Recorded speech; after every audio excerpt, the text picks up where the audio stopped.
everybody, it's Cinnamon Cooney, your Art Sherpa, and today I am going to show you how to paint Galactic Soul step by step in real time, everything you need to know so you can create this at home. On the mic today is my husband John. Hi guys. He's going to be reading your questions, running these cameras, tracking me around so you guys can be really up close and in the paint action, so it's as easy as possible for you guys to duplicate the experience. If you're brand new here, you have just joined something called the Big Art Quest About Face. This is a weekly gathering that I do where I show people all about portraits. Right now is our current campaign. Yes. It's the portraits and faces and things like that, so we can start painting people and adding them face forward. I love my from behind, beautiful girls, but a lot of requests to turn those figures around and go face forward, so that's what we're doing. And I'm really excited to show this gorgeous painting today. She came from some really special stuff. I think women have a tremendous relationship to their hair. And we talked about that in the Facebook group, like how we feel about hair. And so I'm going to really delve deep into this piece because that kind of came out of me from some cool stuff. We are on an 11 by 14 canvas board today. Okay. She's pre-sketched in. I don't think drawing is the necessary gateway to all art, but in case you want to learn how to draw, we did cover that. And that video is on Facebook and also on our webpage, TheArtSherpa.com, in the Big Art Quest on this painting's page. So you can watch how to draw it. But of course, we have a traceable. Oh, yes. We always have a traceable. Yes. And we're going to have picture-in-picture during this class. Yeah. I can do that. Look, I can push a button. It goes, There you go. There it is. So here's our materials over here. I have a bunch of colors. There are some that are not mission critical, and I'll let you know where those are. I have phthalo green, quinacridone magenta. Prussian blue is not mission critical. It's just a really specific, beautiful color, and it's kind of nice in certain depths, so I like to use it, but you can optionally not use that if you don't have it. I have some Cad Red light here. You could use Cad Red medium. You could use Naphthol Red medium, and you could use Peril and Hue. All those are acceptable choices for this particular painting. I have Cad Yellow medium. You could use Hue. You can use Hansa Yellow and be just fine. Titanium White, Dioxazine Purple, Phthalo Blue, which is also sometimes called Windsor. Yellow Ochre or Yellow Oxide for the purposes of this painting is just fine. And this you should at least have some burnt sienna. If you're interested in skin tones and how to mix different skin tones, if you want to customize this girl, we have in the iCard, which is the floating eye in your phone and around. There's a playlist called the Big Art Quest. We have videos on how to change up skin tones, so you can customize pieces. And I'm going to start out, I think, by putting in the ocean. The big blue ocean. So we have a huge group of this. We're already Sherpa here. Are we already Sherpa? Really We got to change Sherpa. So Sherpa used to be 300 people in the room. Yeah. But now it's going to be 300 likes and 400 people in the room. Yeah. Because we got so many Sherpa. We do. We're coming in. So we're going to... It's pretty awesome that we get to do that. Well, they were actually curious. All of our Sherpettes in here were curious about... we rate things on a scale of on a difficulty of 1 to 3 hoots, right? And so they were like, how many hoots would this be on that scale of 1 to 3? Because of the layers, because of the amount of detail in the piece, I'm going to say this is a 3 hoot. I don't think any particular element, no element of painting her or drawing her is particularly intensive. But if you cumulatively put them together and you're a very new painter, it'll feel like a 3 hooter. Yeah. It'll feel full on 3 hoots because you'll be like, I've just been painting on this thing forever, right? Because I'm going to whip through this in about an hour and a half, 2 hours, but you guys might take a little longer. Now, before we get in, a good substitute for Prussian blue, could you just use your other blue there? Yes. Yeah. The Prussian is completely optional. Okay. I just happen to really like this color. It's a good color to invest in if you're thinking about adding some more colors. Oh, and also I have some black paint. You can use black gesso. You can use carbon black fluids. You could use Mars black. You just need some black paint. Yeah. So... Now, while you're putting out your paint, I'm going to thank everybody because they are just so excited to be here painting with you. We've already got over 200 likes on here, too, as well. Have we? I put up my red too early. That's okay. But still, I want to say thanks to everybody because we've got a great crowd. I see all of our friends out here coming to hang out here at the Big Art Quest with us. It's really nice to have you guys asking questions here in the live. And great to see so many faces, eyes, noses, mouths, everything. We're drilling down on those features, and we'll continue to do so. And we can make the Sherpa dance while she's putting out her paint. Okay. She can wiggle her paint. Her Did we get to 300 people? Oh yeah, we've been over 300 people. Oh, I mean 300 likes, because remember it's supposed to be 300 likes. We're still 400 that's people. That's next time. Yeah. We're at 200 likes now. I still think it's awesome that we have this big crowd of people. So I just wanted to say thank you. And you can put your paint out. You were just like dance, so I was like, I guess I'm dancing instead of teaching. No, I just want to celebrate with these guys since you're putting your paint out. That it's nice to have everybody here with us. It's really fantastic to have everyone with us. Another thing I want to talk about in this painting is I'm kind of like drilled down today because I know what's ahead of us in this course. You do. This is going to be a big paint. So something I want to talk about is this acrylic glazing liquid. Yeah. Real quick note, because you guys are questers, so you love the drill down explanations. Acrylic glazing liquid gloss, there's a new branding where the golden is down the side. It's never called GAC anything. Right. It's never GAC, so if you get GAC in the mail, that would be the wrong product. You want acrylic glazing liquid gloss. The difference between gloss and satin is the shininess, and I also feel gloss has a higher glide. Mm-hmm. This is not the same as Liquitex slow dry or glaze. Right. But both of those products do one of the two things this product does. The glaze glazes, and the slow dry slows down drying time, but this slows down drying time and glazes in this bottle. And they have a new label for that. Yeah, there's some new labeling we're all dealing with. So I'm going to put some of this out because especially in the heat and dryness of my studio, I definitely need to do this. Yeah. All right. So let's start blocking this in. If you've left wishes, our light keepers have captured those, and we will be putting those in the paintings on Saturday. And we've already got this sketched in from our last one. We have this sketched in. She's ready to go in. I have her face sketched in. People may have traced her on. Tracing is not cheating. That's a perfectly acceptable process to do. I'm going to pull out my number 10 Bright Bristlon. So this is a synthetic brush. It has a firm, authoritative bristle in it. In other words, it really pushes my paint easily. I don't have to work at it. Mm-hmm. So it's not mushy. You don't want your brushes to be mushy. Right. I'm going to come over here. I'm going to get my brush a little bit wet. And I'm going to make we're going to be doing this more. You're going to see this on occasion. I'm going to take this palette knife. You can use a plastic something. You can use different tools. I'm going to use the palette knife to mix a base tone of 1 to 1 mm-hmm. of my phthalo blue and my phthalo green. Ooh. And that's going to give me a nice little uniform mixture. So this is like a double phthalo blue-green. Well, actually, this is Southern Ocean blue. If you got a little Indian yellow or a little cad yellow, it's perfectly Southern Ocean blue. Mm. Or it's phthalo turquoise. Oh. And what this does is a really gorgeous base ocean color. I'm going to wipe that off. And this is going to let me easily paint my ocean in.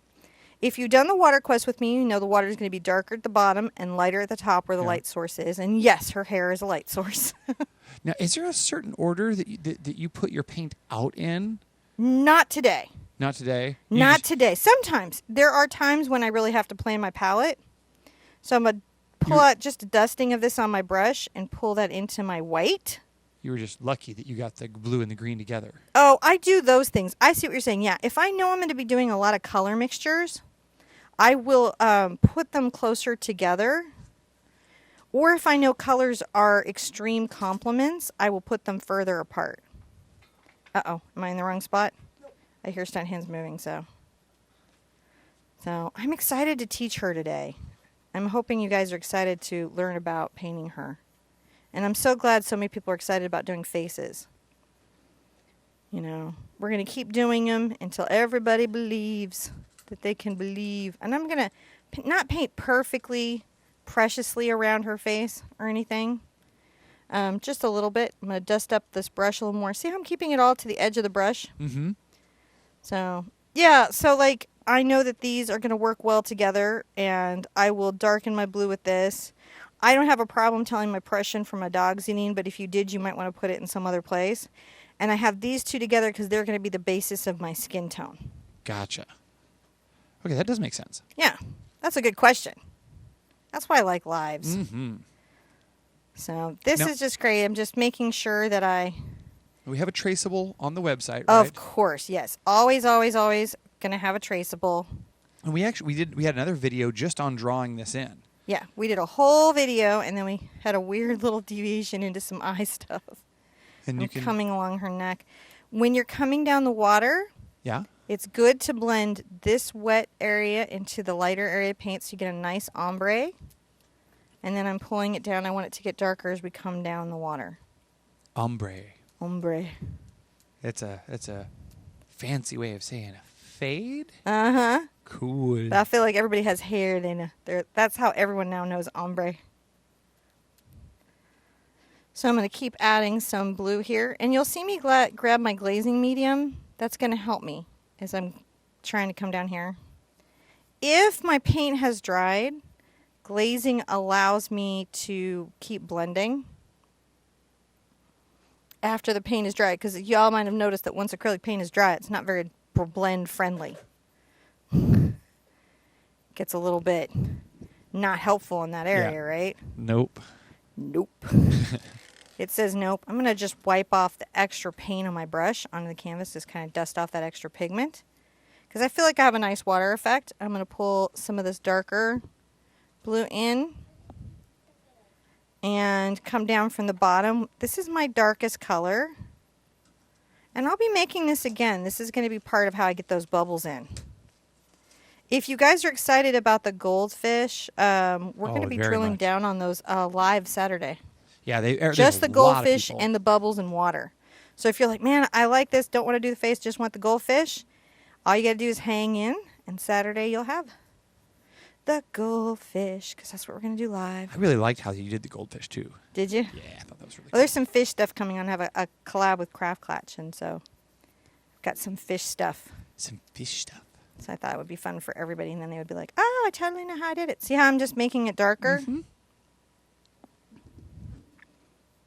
Putting this in here. I got to make sure I'm not standing. I may come back and adjust this ombre later, but I'm just trying to block this in on my underpainting because I didn't do an acrylic ground here, which is a solid color over the whole canvas. You're being so patient today, John. I am? Yeah, I didn't know that. you are. Why am I being patient? Oh, because I'm in teach mode. Aren't you supposed to be in... Unless I showed up for the wrong show. I think I get a little teach on quests. Well, you're supposed to. This is like a quest show. I'm like, and look, everybody's here. We got over 350 people here, and they're all I hanging feel out like I and got watching to this. juggle for that. Maybe we There- should make it 350. That's pretty good. I feel like We have dancing over for 300 350. likes. We got over 300 likes already. So Really? Now that's a dance. I'm going to sip coffee because I got some. Well, while you're sipping, I'm going to say, don't forget to come out to TheArtSherpa.com on /BigArtQuest, and that's where you're going to find all the information that's going to make it a lot easier to do this. There's a link to the traceable. There's a link to both videos. There's Cinnamon put some extra information out there for you guys to find things. We even actually have shirts and hats and mugs and stuff. Oh, the shirts. Yeah. If you guys like this painting, if she spoke to you, my goodness, there's a pillow. Oh yeah, I actually have a picture of the pillow. That's fine. I'm You- dancing. you wanna put that I'm up here? sipping my coffee and dancing. I'll see if I can put that up here for you. Hold on a second. Just boop, there it is. Oh, I'll take this down. Boop. Here's the pillow. So we got a pillow. What else Needed did we to do? rest I think we on her. Yeah. Yeah, we made a mug. Where's the mug? Correction, Lisa. There's the mug. Lisa did all of this, so you guys know. Flame Gremlin. And the traceable was donated by Janine Goodwin. And Janine, that's right. Janine did that. And then then there's our shirt. There's a lot of cool stuff that's coming out. So out if there. she spoke to you, I know she spoke to a lot of you. She certainly spoke to me. I did a big blog post in the group on hair Yeah. and talked a lot. She also came from a friend of mine that is here that I know too, who has really gotten into the Mako mermaids. Oh, yeah, that's Lately is a right. show. I'm just trying to blend this out. This should be a really beautiful aqua green. I'm not sure how it's showing up at your screen at home. Yeah, it looks pretty nice aqua-y. This should be a beautiful, beautiful aqua blue green. We're lucky because sometimes the blues and yellows Blow out the camera. They mess with it. The camera Man, has a little heart attack. it Goes, does. I don't get what's going on. It does not. It's actually RoboCam is the one who has the worst trouble. It's, Well, because it's got to move around. well, it's my oldest camera. Yeah. My oldest camera. So. It's months old. Actually, it's years old. Is it now years It old? is years old. It's like it was our first big camera. It was our first cool. So Now, the detailing, the little tendrils that are going to be on her hair, I put in a little bit after. Oh, I'm yeah. going to use for her hair personally gesso. It's inexpensive. It's fluid. You could use fluid black paint. You could use Mars black paint. You just want black paint. You just want black paint. And I have a lot of water cups out now. I'm going to grab a number 8, Bright. a number 8. No, I just grab another 10. Wait. I lied. Look at this. Nope, that's still an 8. Are all my 10s dirty?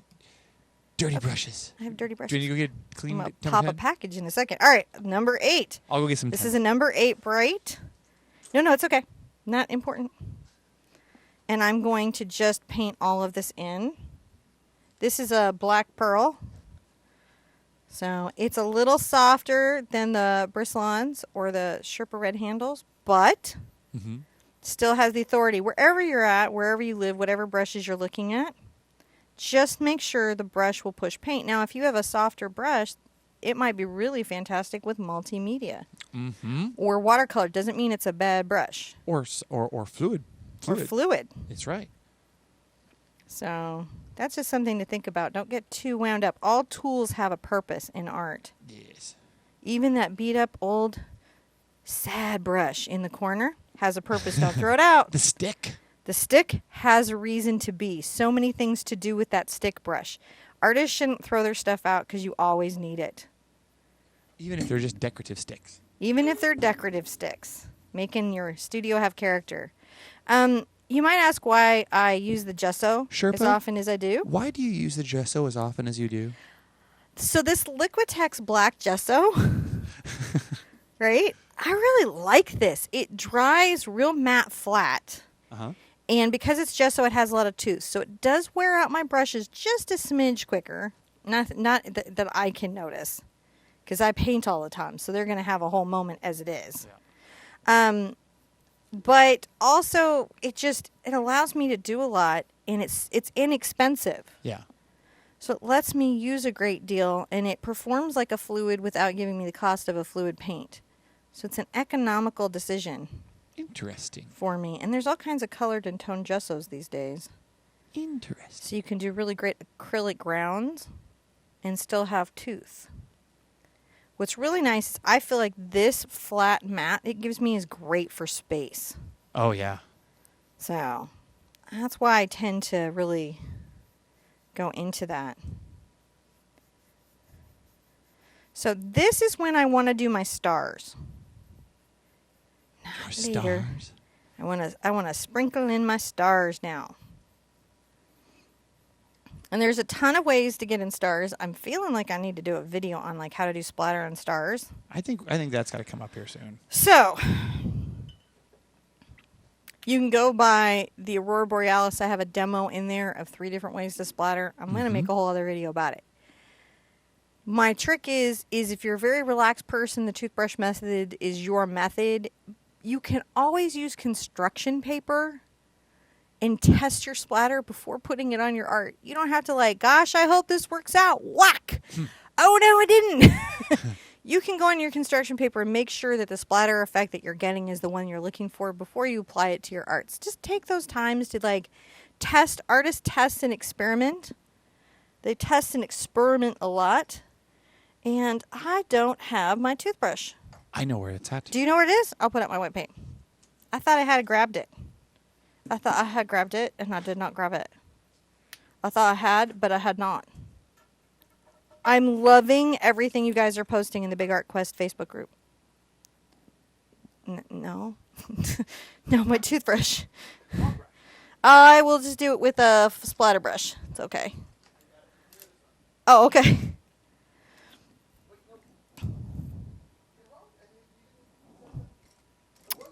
I don't know what happened to it. It may have fallen. All right, I'm going to have to use this because my toothbrush is missing. This happens. It's okay. So I've got this splatter brush. You can flick a toothbrush. You can also flick a stiff brush. Like, see, I've got like, this is a pretty stiff brush. So I could load this up And I could technically flip. See? This is why this is the best fan on earth. Look at that little splattering. Can't do this without fans. We can. As long as you don't get them wet. The issue with bristle fans is the minute you get them wet, they get mushy. Bristle brushes can get mushy. The Cambridges don't, but you'd have to get a synthetic blend. Don't tell anyone I use the red brush on the show. Just a really useful tool. And you know what? Just as stiff as it ever was. I'm going to use this for some bigger splatters because I like different sizes of stars. My trick with these, and we're going to actually have some of these coming out. Yes. Is they give me slightly bigger splatters. Oh, yeah. So I get different sizes of stars.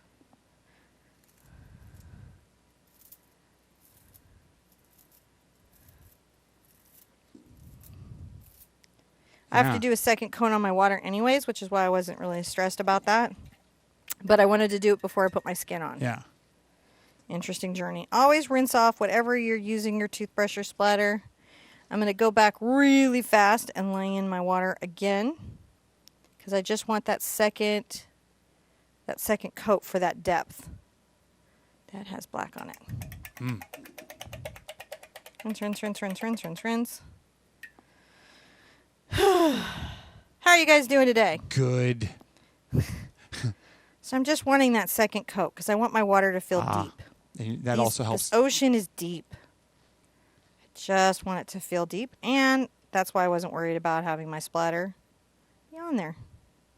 2 coats of ocean. The colors I'm using, the reason why I plan on having 2 coats is that phthalo green and phthalo blue are a bit transparent, and I've added glaze to them, which is only going to make them more transparent. So I know that there's a couple coats in this journey, no matter what I'm doing. Right? And sometimes it's knowing what your paint does. Like, you know, if you've got a very inexpensive paint, and you know it's going to be a glaze, then you can lean into that and it becomes a feature, not a fault. Right. And that is really what it is about art. If I'm an artist and I'm given a paint and it's real glazy, then I just know not to lean into opaque techniques. Right? I lean into all glaze techniques, and I'm not stressed out. Yeah. So if you're painting, you know, a student paint, and you start thinking of it in terms of like, well, this is going to be more of a glazing paint. Softer body, isn't going to do impasto, requires a couple coats, then you're not stressed out. But if you're trying to make it be a pro paint, then you might be. A lot whiter up here. Gotcha. There we go. For the light effect. Let's get a nice ombre. And now I have some real depth to my water. I feel. I feel. And what I feel is true. Whoops, whoops, whoops. Move my camera over there. It's okay. I'm just making sure both sides have I know, but it's good to make sure that I see all that. Both sides. I got to have a lot of goldfish right here. There's a lot of goldfish right here. So this area doesn't have to be as specific as this area. Yeah. Because there's just goldfish. Big, fat, cute, adorable goldfish going right there. Oh, cool. So, you know, not as worried. Skin tones. Doing my face, right? Now, Jill was asking, if you had Southern Ocean Blue by Matisse, could you use it? Yeah. Okay. Use it copiously. Have a blast. I love that color. I love that color. I love it. I love it. Okay. Skin tones. My advice on skin tones is it's best to go mix your base tone. So I'm going to use a little yellow ochre and a little burnt sienna. Mix your base tone in a large batch. Right? A little more yellow ochre. This is what the overall face is going to be. And then mix your low light and highlight in a large batch. I'm going to add a little of my glazing medium to this so it doesn't dry out as fast on me in this hot, hot environment. I'm not, interestingly enough, you could get a smidge in this if you wanted to of your CAD.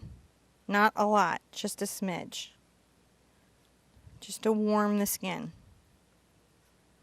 Like the skin has been in the sun. And so now I'm going to take a little of this out. Add a little of the base, of the base to it.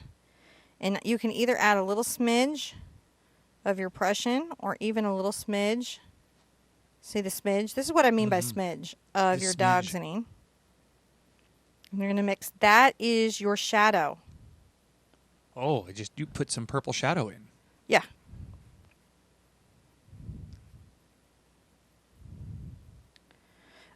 I think the best way of thinking of it is when you're thinking about women of color are colorful. Yes. They're not a black and white printout in tonality. Yeah. They're colorful. So really try to observe the undertones of skin. That's cool. And you're going to see a complete rainbow of undertone. Was like really kind of interesting. People be like, "Why are you staring at me?" But it's like when you get out, you'll be like, "Wow, that's fascinating." I remember talking to John. I went to a college, Prairie View A&M. Yep.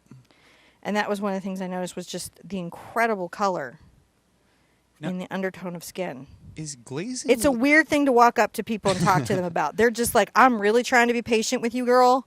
I'm trying really hard, but you're freaking me out." Much so tolerant in the art department. Yes, the art department was like, "Oh, okay, I get what you're going for." I'm just mixing up some more. I want a large, copious amount of this. Now, is glazing liquid the same as retarder? No. Okay. So the acrylic glazing liquid that I get from Golden is like neither retarder nor glaze. Acrylic glazing liquid gloss is both a retarder and a glaze. Slows the drying time down of paint and allows me to glaze, which are two things I need in my acrylic painting process. Now I'm going to take out a little of my CAD over here. Not CAD. That is yellow oxide. And some white. I was like, isn't CAD the bright one on the other side? It is. And I probably won't be using that on her. Probably in like. You know what I forgot to put out was my quinacridone magenta. Because like there's no galactic That'll come into purple. this later.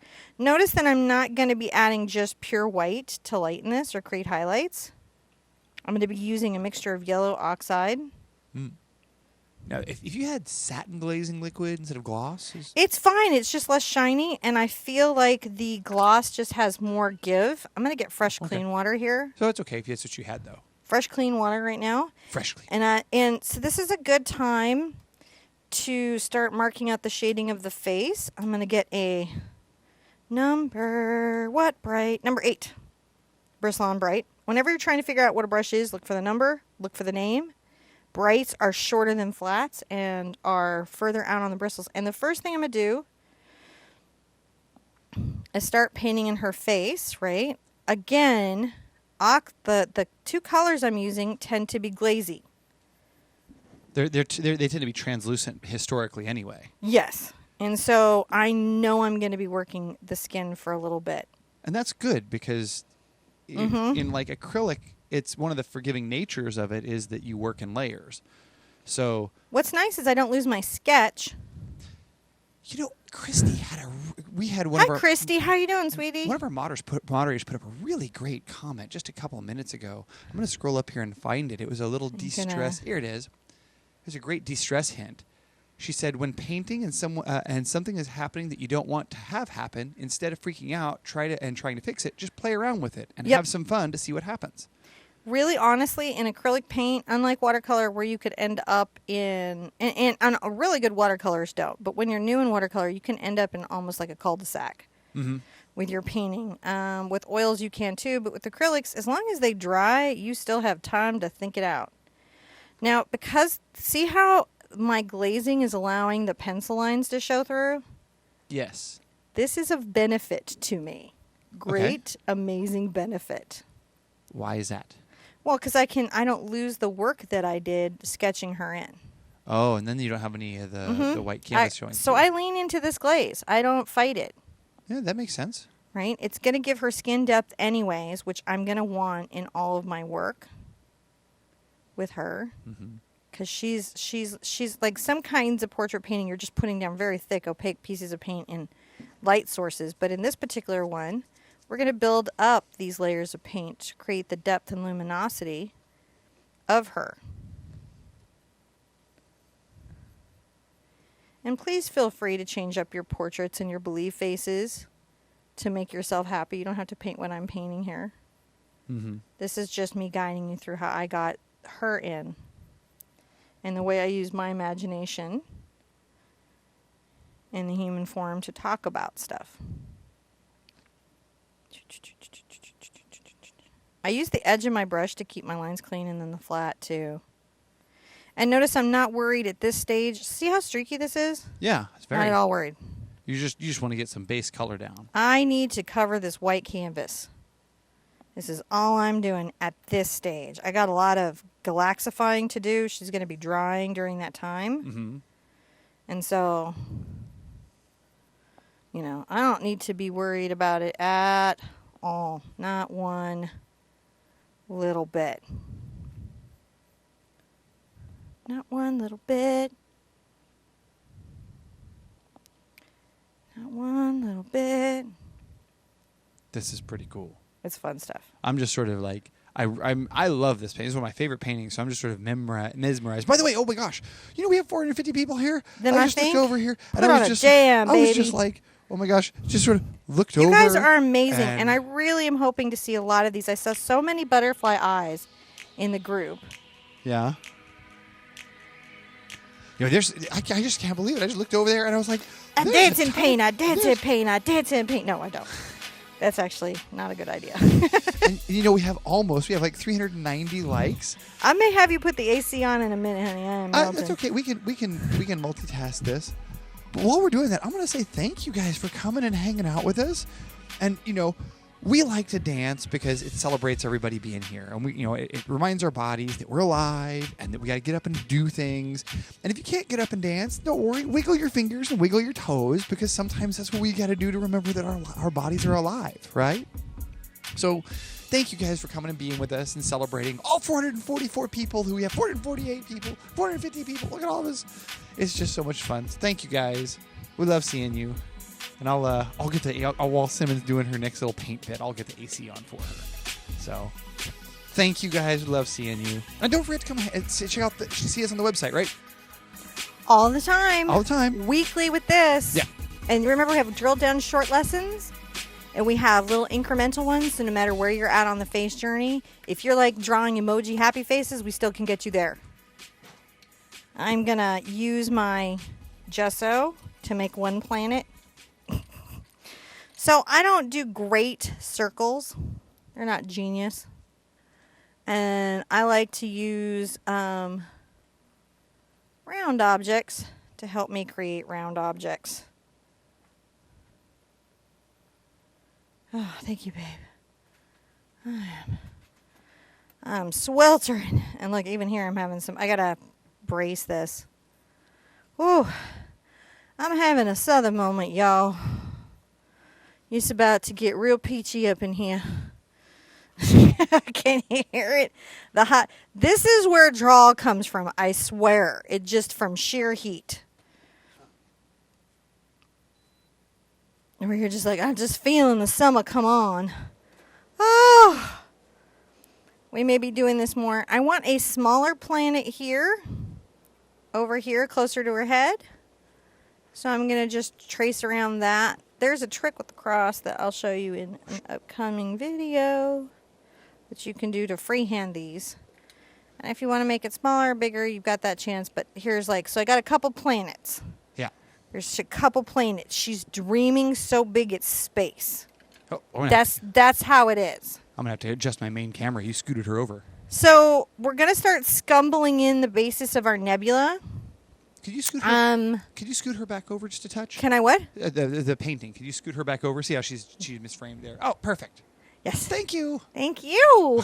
I wouldn't have seen that for an hour and then been like, anytime. Okay, so you guys just have to know, like you at home. Anytime you guys have a hard time, I blame myself. I never blame you. I know it's something I didn't explain. It's something I didn't demo far enough. I appreciate the questions. I appreciate the feedback because you guys really help me do this better. Because if we were in a class together, we could be just like very, back and forth, back and forth, back and forth. But this remote thing, only this live lets me do this. Yeah. It's like I can totally have a workshop and do it live, and you guys can ask me questions. So just know that that's a good thing for me. I'm also going to miss my paint because, ooh. Air conditioner is going to suck all the humidity out of there. It's just one thing. If it's not one thing, it's another. Now, I want to use my scumble brushes so bad. Not yet. But I'm not allowed to. So I'm going to use a Cambridge. A Cambridge. Let me pull out some of my Cambridges. Here's a good Cambridge. So this is a bristle brush. The bristle brushes are not generally embraced all the time for acrylic paint because as the bristles get wet, they mush and mush and mush. Right. But this has a synthetic blend, so it still has authority. Gotcha. You can't go from oil to acrylic with your brushes. Your oil brushes need to be oil brushes and your acrylic brushes need to be acrylic brushes. But these are really fantastic for either medium. Just don't interchange them. Right. I'm going to pull out some of my heavy-bodied white on a dry brush. The brush is really dry. And do I want to use this? Yes, I do, because it makes the nicest scumble ever. But it's not available everywhere yet, so I'm not going to. Soon. And so what I'm going to do is I'm going to start in a very soft, on the corner of a brush, circular motion, put in the basis of my nebula. Now, and the reason I do this applies to fireworks too, guys, is by going back with the white, it brightens the color. That's what I was just going to ask you. Why do you put the white down? Because it's going to brighten the color. And sometimes I let the white get brighter in spots. And then I like to let it get darker in spots. The tricks, your struggle as a new artist. See, I'm just going down. I just want you to observe here how crazy random that edge is. Yes. Be like, embrace the random, as my daughter would say. It's so completely random and savage. Don't tell her I said that online. She'll be so mad. Savage. Just, child cracks me up. I'm going to take a couple tendrils over here, sort of spilling out. Ooh. As the space gas is pushed out across the cosmos. Now, if you had a stippler, could you use a stippler here? This is, you can use, the stipplers. Mm-hmm. They're also an excellent choice because they scumble. They scumble a little differently, but we've used them to do Galaxy before, haven't we? Yeah. I really like these for an age and a patina, but you can see here, I am still kind of working the edge of the brush. Now that's your stencil brush. This is my stencil. Right. Now, I was actually about a stippler, like a deerfoot stippler. Oh, deerfoot stippler, which I don't have here. You don't have, but if you had one but of those, you had a deerfoot stippler and it was stiff enough it would work. Okay, yeah, that's what they were asking. If you had, Sorry. No, that's okay. I just didn't hear you correctly because AC. Yeah, that's what I figured. I'm letting the white be brighter in some spots, so when I come back with my grisaille, with my glaze, it picks up on that energy. But then I let it go milder, and again, I got to just make sure that I'm not making clones, which is just repeating shapes and patterns. It's very important that I don't. You can come back with the nail tool to add bright stars and things that you need, as you need to. I'm just going to keep pulling the shape. My high recommendation, and we will never stop doing Galaxy, I can't ever really see a future where Galaxy ever stops. Because I just like painting space. It's so enjoyable. Mm-hmm. I love seeing all the different people I've taught to paint space. The only thing I like more than watching you paint and recording this is actually seeing all the paintings that come in from the people who do these. But I think it's a real pleasure to be able to just watch all this. We love the comments on the channel. We read our comments. Mm-hmm. We read our comments. We love our comments in group. We love the postings and sharings. I have days I'm like, you guys might have noticed today, like some days are Instagram days and some days are Twitter heavy. And I try to really get out there and see what you guys are doing because that's the whole reason I started teaching art was I wanted to help people paint. And I didn't want you to have to spend a lot of money on art lessons. I'd rather you spend all your money on art supplies. Mm-hmm. That's what I want to do with my money is spend on art supplies. So this lets you do that. See, I've got a nice cloud formation there. It already kind of looks like clouds, right? That's really cool. I don't know, to me it does. I think so. I guess I'm fishing for compliments here. Actually, I think it's looking really cool. I was reading the chat here, but they look very cloudy. Well, this is a great way do. to practice your clouds. Clouds get better as you practice them. There are some processes. You can see me trying to wander around. I always try to channel the spirit of Jackie Chan. Yeah. You know, when I'm clouding it up. I'm always trying to channel that spirit. I think it's always so funny how, like, you'll be having a conversation over here, and I'm reading the chat, and then you'll be like, right, John? And I'm like, yes? You know? So we have a huge crowd here. Our chat's going so fast. I love today. that. Thank you so It's much so for coming nice. today. Thank you so much for painting and believing in yourselves. They're really enjoying the way that you've mixed the sort of cosmic galactic hairdo with her, and that you put sort of this magical sky in there, and everyone was just like, it's so cool.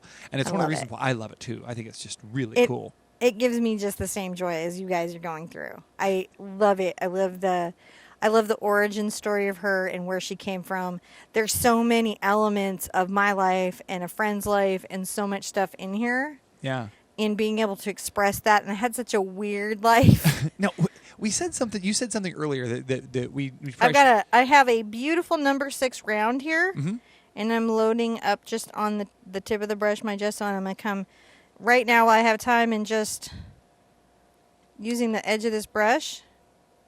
This is a good place to try to Make sure her hair is just fabuloso. This is a great place to kind of explain this from earlier. You mentioned that you like to Jackie Chan things. Yes. What does that mean? So, if you guys are, a fan of the Kung Fu movie, the old, especially his older Kung Fu movies, like, right? He does this style called Drunken Monkey, and Drunken Monkey is based on a lack of predictability, and that's what clouds need. Nature doesn't really settle to our needs to be predictable. If it's being predictable, it's because it's trying to trick us and mess with us. Run away. So you're just like you like to make random little chops, yeah. And so that's even like here in her hair. I'm kind of doing that. You can come back with little dots to add stars down into the edge of the hair. One of the things I really wanted to have is have her have natural hair, just wild and free natural hair. Wild, yeah, it is true. I love this hair. So good.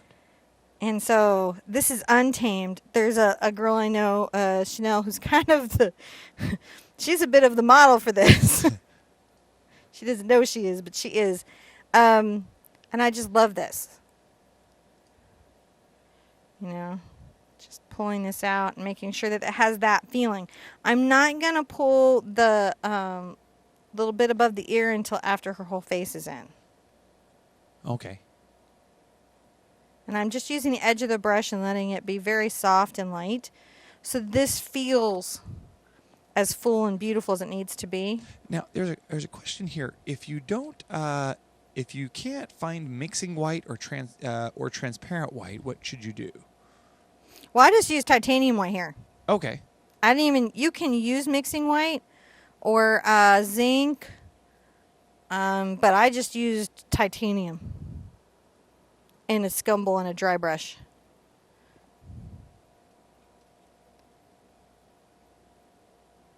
I'm just trying to be as free as possible with this as I can. So I'm really happy. Look for an edge that you're happy with.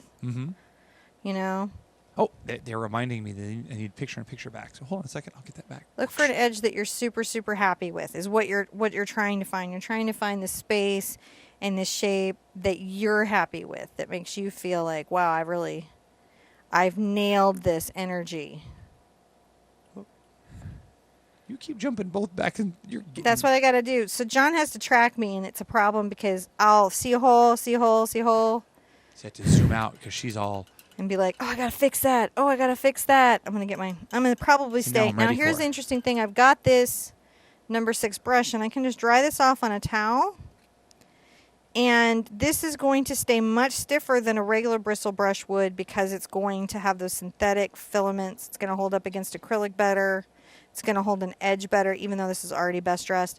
So that's one of the cool things about that. I'm going to put it in the dark color. The dark. Of my planet. Into the dark of my color planet.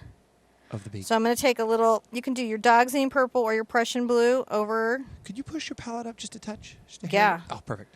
Up to your CAD. Which planet are you going to work on first? I'm a big one. I just want a dark base coat here. The trick about planets is deciding a light source. So you'll notice my planets are lit up from the right side and her face is lit up from the right side. So I'm applying almost a celestial divine light source coming from her right. I like that. A divine celestial light source. Yeah. Divine celestial light source. You could call it her idea. Huh? It's an idea she's forming. It could be. A divine celestial Connection to idea. all things. That's and cool. her meaning and place within the universe. So deep. It is. It is. If in my art, I tend to get a little. I'm gonna not even rinse my brush, guys. I'm gonna come over with this mixture into my blue. Into the blue. And come do the little planet and put in his dark first coat.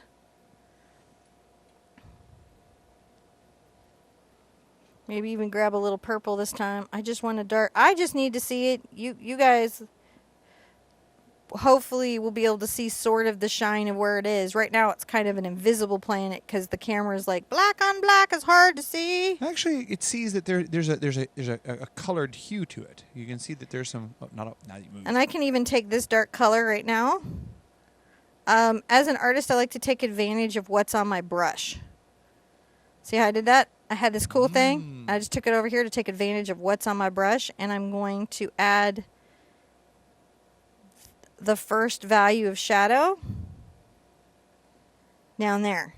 Isn't that cool? You've put some shape on that planet. I'm going to grab a little of my yellow ochre and my red. Haven't rinsed my brush. And I'm going to dust very lightly and then pull some lines of atmosphere and cloud into this distant, unknown orb in space. Little sister thinks that this needs a TARDIS in the worst way. What? Little sister thinks that this needs a TARDIS in the worst way. It may. And if you need to put a TARDIS in, man, I got to tell you, I'm not insulted. Yeah, or a starship, X-Wing. So probably I could have done the purple over here, but I'm going to put the quinacridone over here. We'll just be working cross here. I'm going to need clean water, John. It's okay. This is one of those lessons, get a lot of clean water. Clean water helps you here to keep the vibrancy that you need to have in this painting. I think one of the hardest things in art is keeping your colors bright and luminous. Not luminous, because they would not be luminous. They're not background lit. Saturated. I've actually got to do a thing on subtractive light and luminous light, and I think that's why it's in my brain. So, like, the computer screen you're looking at is luminous, but my painting is subtractive. So we've got to keep those colors saturated on a subtractive surface since we don't have the advantage of a luminous surface, right? One of the things that happens to you is you witness my art on a luminous surface. In other words, the color is about adding color through something that's lit. Whereas on your canvas, it's subtractive. It's what color is being reflected back. What color does it not have? If you're seeing blue, that means this range of blue isn't there and it's reflected back at you. So what happens is you're looking at your canvas, right? I'm getting all deep now. You're looking at your canvas, which is subtractive, and it does not seem as bright as my example, which you're viewing on a luminous screen. See, it's a mind twist. Makes you feel like all not worthy and stuff, when really it's just technology versus eyeballs. I just went a weird deep level. It happened. A sippy. Well, and don't forget you can find this and all the information more at theartsherpa.com/bigartquest, where we have the traceable, a link to the videos, all of the materials, everything you need to do this. Or any of the other things that we have going on, plus our chat and all the other Sherpettes are out there hanging out there, right? So I'm going to add some quinacridone to CAD. okay, you put the quinacridone out. I just did. You just did. That looks I good. put the quinacridone out next Okay. to my yellow, and I'm going to start. I've got a nice dry brushing, and I'm going to start Where are you going to go? Hold on. talking about my Hold on. nebula. Don't talk about it until I get there. Okay. Now you talk. Nebula. You can even sing about it. Nebula, so nebulous. So yeah, I'm trying to make sure the saturation in this space really pops to my eye. They get a little more yellow here. And that's going to be very important to me as I come. I love the orange created between the quinacridone and the yellow. And you'll notice that as it goes over into the space that doesn't have white, it has a different value. And it creates that gaseous cloud effect. That So is this cool. is a bit of a play on that grisaille technique that we used Mm-hmm. way back with the apple. Because we were like, oh yeah, we can come back here. We can. We can. All right. I've got a lot of green in my. I'm gonna have to put a glaze out. So my glaze is surrounded. There's a standoff happening there, and I feel like my color's not bright. So I'm gonna rinse, rinse, rinse. I'm gonna put a little more glaze out that's not surrounded by aqua. A little more glaze. That's gack. That's not glaze. That's not glaze. That's a pouring medium. There are many kinds of gack. I don't know why there's so many gacks. I'm just grabbing some just yellow so it's bright. So see how bright that is? Mm-hmm. So we're saturating, aren't we? And we want to saturate. We want to saturate very much to show, you know, the density of the color and the refraction of the light and how, you know, this is. So I've got just the yellow here, but I'm going to come back into my quinacridone right here. And I'm just going back and enforcing my cloud that I put in earlier. There is a great joy to doing this, in my opinion. I like it. It gives me great... Guys, I have such great joy teaching you art. You just don't even know. Getting to share this with you is just such a blessing. And be sure and go by and get those wishes on the wish board so we can do this on Saturday. Mm-hmm. I hope everyone's going to join me. Saturday's lesson will be a little shorter. By a lot. But the thing is that the only way to do this is to show it. And that's when you get to, you know, experience it. See how I'm blending there? Isn't that nice? Yeah. I'm really loving it. I'm really loving it. Just getting it quite bright back here. See? Getting that saturation. Thank you, John, for that. For what? Just remembering to be like, no, it's saturation. Oh. I'm going to add a little of this. And see, that pulls that. Look at that. Now, is there... I'm going to come here. Pretty cool. Huh? That's looking pretty cool. Is there a what? Is there a reason why you wouldn't use GAC? For this? Yeah. It's a pouring medium. Its viscosity does not lend itself to any of these techniques. If it's all I had to thin my paint, I probably would use it, but it would cause me a great deal of trouble. Not that it's not a perfect product. It's a perfect product for pouring paint. Now does Way better than any other pouring medium. and what does GAC stand for? I have no idea. Is it Golden Artist Colors? Golden Artist Colors. I thought that's what it was. This is the new labeling, by the way. Oh yeah, that is. It says Golden GAC 800, but then it tells you low crazing extender for pouring acrylic colors. It just tells you what the thing does. Mm-hmm. The 900 that everybody keeps getting will tell you that it's for fabric. Yeah, so there's different mediums. There's GAC 100, GAC 200. and they all do different stuff, and they're really cool. Basically, Golden paint, as many paint companies do, works with a lot of artists. Mm-hmm. I'm not with me. I'm not at all implying that. But, you know, like famous artists who say, hey, I'm trying to do this project, but I need a product that does this crazy thing. Can you make it? And their chemists get in the studio and figure out how to make it.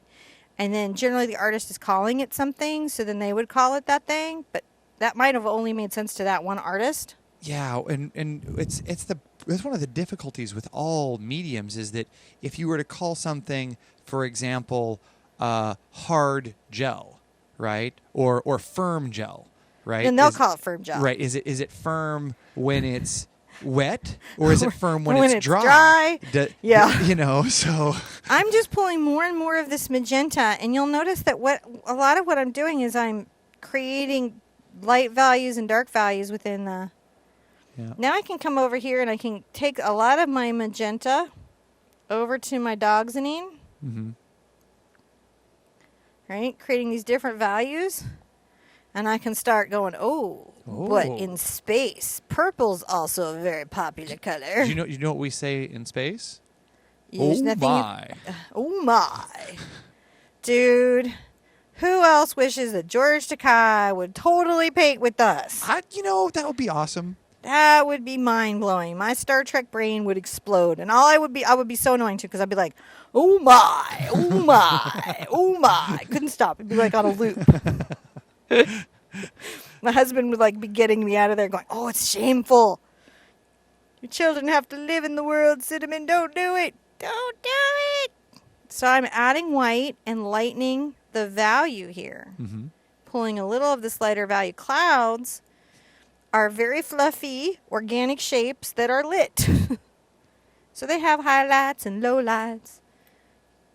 And that's what we're doing. Because you're the highlight of my low life. All right, so we're just going along. I'm going to get darker. Get grim. Get dogxanine.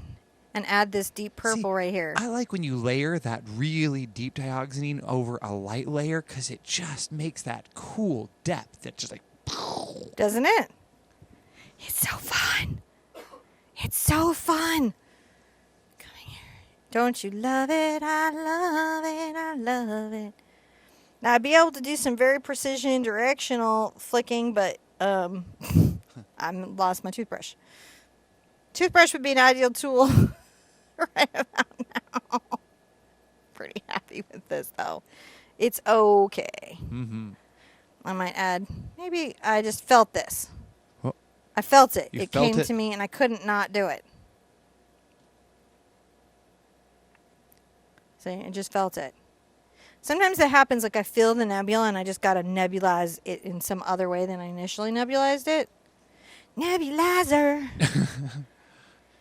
And so, do I ideally wish I had my red brush right now? Yes. Yes. Yes. But until I'm allowed to use it, which I want to use it Soon. so badly. So badly. You can see how, really with artists, it's not, the art is in you, it's not the tool. Yeah. It's always in you. You don't have to buy a tool to accomplish art. Mm-mm. You don't have to buy a GAC 800 to pour a painting. Lots of people don't. Sometimes it just makes things easier. It's a joy. Will not. Like when you do a pour with GAC, it will not craze. Yes, and that is joy. But it's not like the only way to do a pour. No. And so that's the thing to just sort of keep in mind. Nope.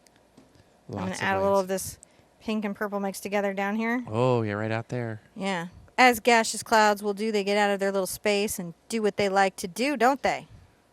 They're like that. That stardust is just getting out of control there. It does, It's man. having a party out in space. It's hanging out with all the dark matter. And I'm at purple right there because I'm feeling wild. Woo. See, the point is you just kind of, you do what you got to do. I'm going to rinse this out. Yep. A lot. A lot. And I'm going to Super plan it rinse it. up. You ready to plan it? I am. You guys ready to plan it? Plan your planet. Mm. Yeah. It's also a good time to get a pretty stiff brush, though. I'm looking, this is an ideal time to do this because we're about to plan it. Get a pretty stiff brush. I'm going to get a bristle and see if I can do the flick with the bristle. So this is And interesting. load it up with your fluid paint. So And I'm going to just add a couple more stars Oh, to my that's nebulas nice. here. And you got some stars. So there's layers. Just all the layers. Visually, I need some layers, guys. This is all that's happening to me here. I'm just like, you can see I'm being, test your, I have, the reason I don't have to use my construction paper is I've splattered a lot of splatter. So I have a reasonable expectation of what I got to do to get some out. But if you've never splattered, you could get this weird Yeah. of paint, and it will make you very sad. I Now, don't want you to be sad. now, this is really interesting because M. Bassett was saying, as a black woman, she felt a little concerned about this painting because hair's a very sensitive topic for her. Yeah. And, because they're constantly being told by society that natural hair is ugly. So it's kind of tough for her. Now, we really celebrated this, though. So, backstory. Yeah. I went to Prairie View A&M. Mm-hmm. It's paid there. And my professor is Reverend Talley. Now, real quick, Prairie View, Texas A&M is one of the oldest historically black Baptist schools in Texas. Also has some of the coolest art teachers. Yeah, on the planet. and so it was very interesting. Cinnamon was maybe not the best football team. I'll own that. So yeah, I'll own it. so it was a very large campus. So that actually kind of really informed a lot of my painting here, because I really listened to girls talk about this issue around hair. My aunt had alopecia, so my family certainly had a lot of feelings about hair. Mm-hmm. And I think women in general, my mom was constantly changing her hair color. I think that's something we all share. Yeah. Is this relationship to hair, but then we have our own unique relationship to hair. Mm-hmm. And one of the feelings that I took away is I love natural hair. Yeah. Like, I love it. It's just beautiful. Yeah. But I also understand that complete dynamic that's real, that's happening, where that's a real conversation. And those weren't mild conversations. Those were heated. Yeah. So I, too, was nervous putting that out there. But then I'm like, I got to paint my truth. What is beautiful, when I'm processing my filter, right, is this. And the women that, I admired, and the women that, inspired me at school and in my life and in my friendships. Mm-hmm. So it kind of informed my painting. So and I know this is really beautiful. I loved it. So and John too. So as soon as we knew it was a winner, because as soon as she was done with it, everybody said mine. But I mean, that's something as artists that we have to think about, right? What we're putting in the world, how we're putting that in the world, and you do have to deal with how other people will interpret it in their whole life experience, and that people are, people come with a variety of opinions. Mm-hmm. Yeah. So that's a real thing. I appreciate you sharing that. Yeah. Because I shared that with you. I was like, I really want to paint this truth, but so the internet. It is. It's tough, but I think that everyone has a different sense of beauty and things. So we all come to things from different places, but we really loved this. I was a big fan of this one, so I like the cosmic I'm sphere. right down to my friend who lost her hair. She lost her fight to cancer. Hair is a big deal. It is. It's a big deal. So. All right. Okay. So I've got my planet here. More planets. And we're shading my planet. And so I'm going to pick my yellow up. I realize I just touched on something deep there. Oh no, it's and I think that a lot of people are sharing about this. That and Wanda, she was just saying, I think that hair is part of everyone's beauty. Being a black woman myself, I love this painting and think that the beauty is representation of my mind. And so I think that there's a lot of people who are feeling this, connected with different at different places. So yeah, they really are enjoying it. And that was one of the things I really wanted to make sure that I do on the quest is embrace a sense of diversity, because we are not from a big box store human beings. We come just in so many shapes and sizes and every kind of conceivable everything. And so as artists, I think it's great if we can embrace that. Now you've gotten some orange and yellow there, and you're kind of right. So we got to talk about the did. deep meanings, and we forgot to teach painting. The orange and so I have a little of my CAD red light that I've taken over to my CAD yellow, and I'm starting to pull in my reality of this being a red planet. Yes, it's a red planet. And you can see I'm just streaking out these currents. Yes. These currents. They're happening. I'm going to get some white. And it's okay that it has some purple in it. Actually, don't worry about that stuff because planets are super colorful. How I'm doing this is I've got the paint loaded on a bead here. Yeah. And this brush has an incredible edge. And so I can dash this along. And kind of, it reminds me a little bit of calligraphy. Oh, yeah. How it can disperse the paint on my planet. And that's how sometimes I get these really crazy articulated lines and textures If y'all were wondering, how is that happening? And I'm going to let my colors get a little muddy here. I'm adding a little of my Dog's Name purple so that I can really be shading my planet. And I'll pull some of that purple up. See that? Mm-hmm. And it really, really starts to create some weather. Oh, yeah. I like to think Riddick is here. I like to think Riddick is everywhere. It's a problem for me. Just anywhere Riddick wants to be, Riddick could be. Furians. Is he driving a Dodge? Like, seriously, that's like how I completely watch Fast and the Furious 2. It's just, he's a Furian. Of course it works out that way. Yes, he can make his car fly. He's Furian. Have you not been watching the movie? Even Dame Judi Dench knows it's true. So, I just dorked out everyone. I'm sorry. And I revealed that I'm a Fast and the Furious geek. That's okay. We all are. It happens. So John teases me for it. I'm going to get some Just Red. Oh, that red looks very orange. Huh? That red looks very orange. So Cad reds tend to be warmer and go to the orange. Mm-hmm. And that's why I like to have a warm red and a cool red when I'm painting. Mm-hmm. I still need a lighter color here because I'm still trying to shade my planet. Ah. Shade your planet. Shade your planets. I'm going to come along this outside edge here. And make sure that I have that highlight. Make sure that I have that highlight. Have that highlight. Yes. This is a beautiful planet. I'm really into this planet. I wish this was a glass marble. I need to collab with somebody that makes glass marbles. Because this is really fun. Don't you feel like I could paint it and then they could blow it and we'd have a whole... I bet you it would be easier if you did it the other way around. Now, I've got this little line here I'm going to kind of erase with my wet brush. Because it's just white charcoal. You're just like...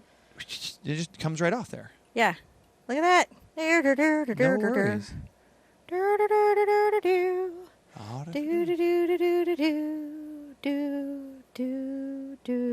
Now, can you talk about how you're using the brush strokes to make that planet look round?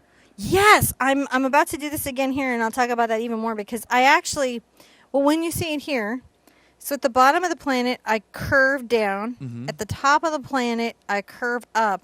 And then I have, as I come to the apex, is like right here it would be just straight, and then it instantly starts the curve. So they're coming this way, and this is coming this way, and that implied line implies a shape on top of the value helping me. That's cool. I like it. I'm going to get a little of my blue and my green. I'm going to come on this planet. This is an M-class planet. Okay. Is that a real rating system, or am I Yes, such a it is. geek? Okay. Am I such a dork that I'm like, woo? But you have to remember that M-class planets are generally occupied by hostiles. Right. So this one here, but we don't know. Like this could be, women and men kind of a thing going on here. I don't know. Could be peaceful. I'm going to add a little purple to the back of my planet again. Mm-hmm. I'm pulling in here, but I'm still doing that thing. I'm even now in this dark paint that could barely be seen. I am curving my brush strokes. I'm going to get my green and my blue. I'm going to get a little white. This is my favorite thing. So on the edge, see this bead here? Yes. I'm going to come and just open a little ellipse. Look at that. Oh. I'm going to make some weather, guys. Every time I paint one of these, this is such a light brush stroke. I can't even tell you how light it is. Deborah says that M-class planets are habitable. This is a habitable planet. Yeah. I'm going to get a little of my yellow onto my brush, all still on a bead. Mm-hmm. And I'm going to add just a little of this green. Look at that. To this edge here, and then there's this bit of yellow in it, and I really love it. Oh yes, no, this has gotten deep. So it's They've let me know that M-class planets have the potential for life, but they have an atmosphere that can sustain humans being on it, but don't necessarily have indigenous life. Planet doesn't necessarily have it, but it could. We now know. We now if know. you're cruising through here in a starship. So I'm going to come on the edge of this planet with a little bit of this white, and that's what shapes it out. Am I spending a lot of time up in the hair in the galaxy? Yes, I am, but I think in this piece, that's an important place to put your time. Yes. Now, I'm going to get one of my detail brushes out. A detail? My details, my happy, happy details. All right, so I've got some details. You could use a toothpick, by the way. I've got some details and a dotted because I want to put some stars. So I'm going to come and... What are you going to... You could use the end of a bobby pin here. Don't be limited. I just glazed that. What did you did. I see it. You erased that glaze. So glaze in a lot of products tend to be milky until they're dry and then they're clear. And this throws all of us. Where are you going with those? So I want one here. Okay. I thought one here. Yeah, and then I want one here at the back. All right. Dotted. These are the 3 stars. Those are your big ones? Mm-hmm. And I'm going to not mouth size my brush that I'm so tempted to do. Where are you going to start out at? I'm going to start, I think, on this one. And I'm going to try to do my vertical lines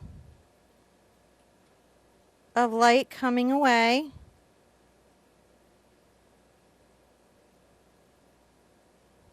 I'm going to come and hit some vertical lines there. Do your best. The more vertical and straight they are, the better. If you've got a T-square, you can chalk a guide in. Just these little lines of light, right? In the stars reflecting. I'm going to rest on my easel now and hold my canvas. I don't really have the right easel for this size of canvas. Well, actually, I do. I just have to clamp all the stuff down, but then it interferes with what you guys can see. Because this will do even a teeny tiny canvas, just not and film well. And I'm going to go like this, just because that helps my straight line. Hold on just a second. Let me get up there to see that. Okay.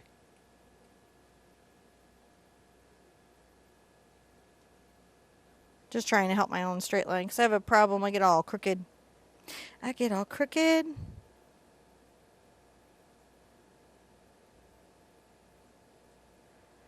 Just dashing those little lines out, right? That's a nice way to create a little glitter star, a little sparkle.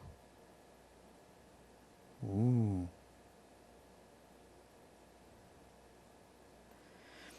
And once I have those started to sparkle in the sky, I can pull out little diagonal hatches of light.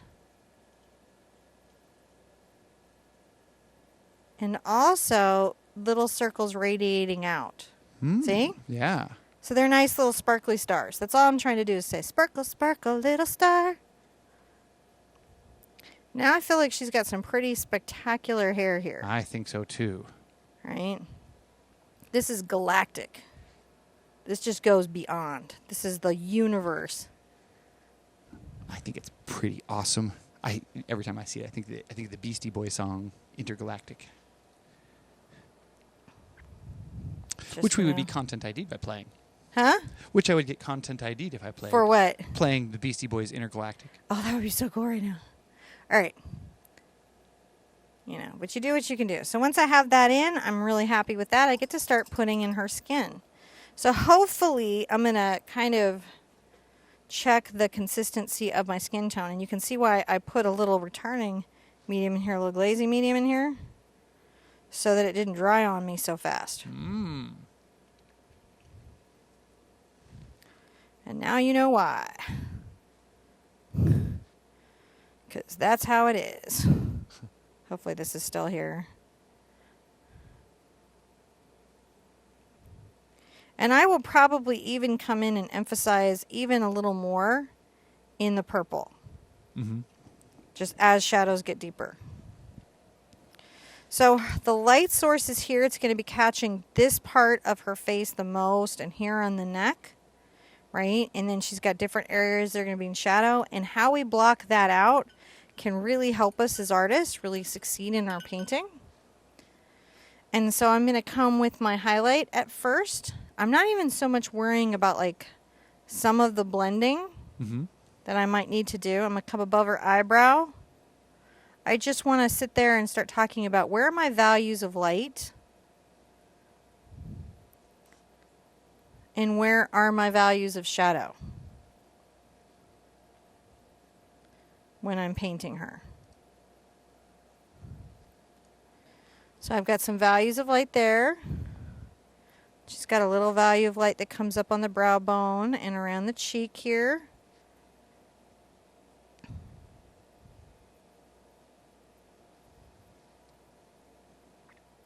Right, and then I would get right into her base skin tone. I can start blending those two values together. The reason I didn't do her in greens is even though she's in an aquatic situation and normally would have a direct green cast to her, is I wanted there to be kind of a surreal element about the space around her. Mm-hmm.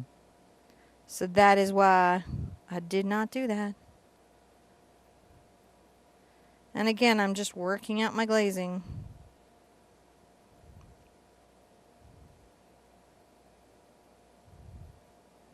Working out my values because I want her skin to feel very, very rich. Mm-hmm. Lots of different blended tones help that, don't they? Yeah, it really does. And that's what we don't want to do is I'm going to wipe off a little of my highlight here that I don't mean to have. I'm gonna grab some more. So when we think of the nose, we're going to think that we're going to have, you know, a nice highlight here in the nose that catches the sun here.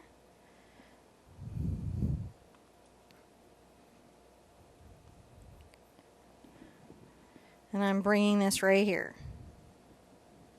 This is going to give us a nice highlight that we're working with. Mm-hmm. And then I can even Now, come you're when just- I'm you're working. white. I'm getting my dark color here. You wiped your brush off there. Yeah, I wipe my brush off a lot, especially when I'm doing faces. And I'm going to create the shadow under her nose, make sure that I'm leaving the shape. I will be back to this a bunch, y'all. A bunch. And I'm going to make sure that I'm right here with my dark tone. Shadow here. You are not going to see me. I'm going to darken my tones with Prussian blue and black. You're not going to see me use a lot of black to darken my skin tones.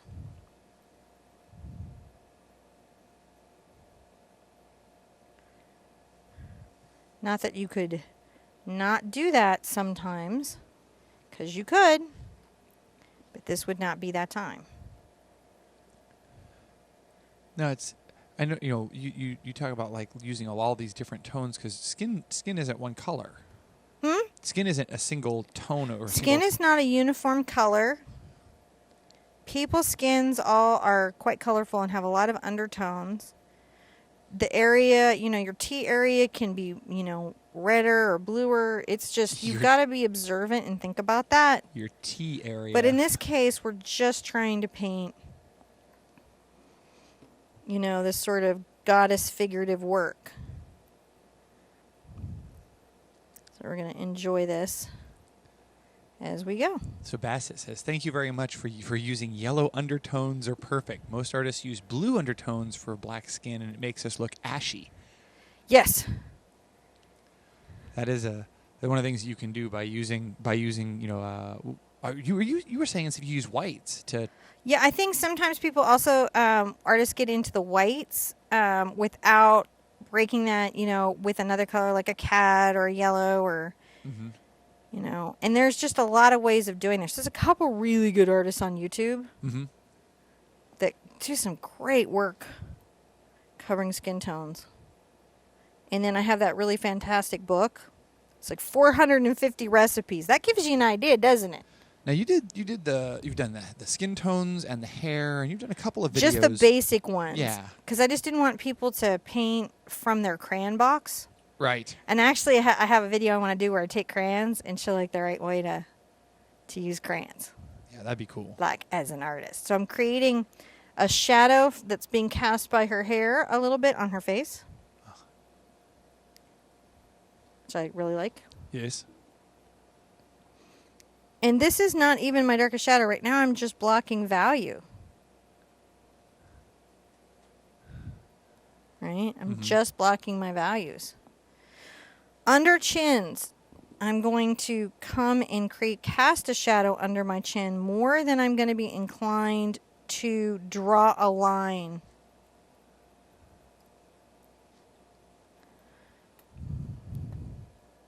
Don't draw a line. And I will be mixing up another batch of skin tone again. Mm-hmm. As I'm going through this. There's just some work here. Just some painting. There's some painting to do, but we can do it. And when we get comfortable with this type of painting, then we can start moving into more realistic painting. And even impressionistic or expressionistic figurative painting, which is harder than you think. I'm going to pull a nice shadow on her clavicle here. And, you know, I know that you've said this in the past, but it's really nice to let that painterly effect happen because the unevenness in the brush strokes and in the layers makes the skin look more realistic. I think so. You can absolutely smooth it out. But I think so. You know, because I'm trying to...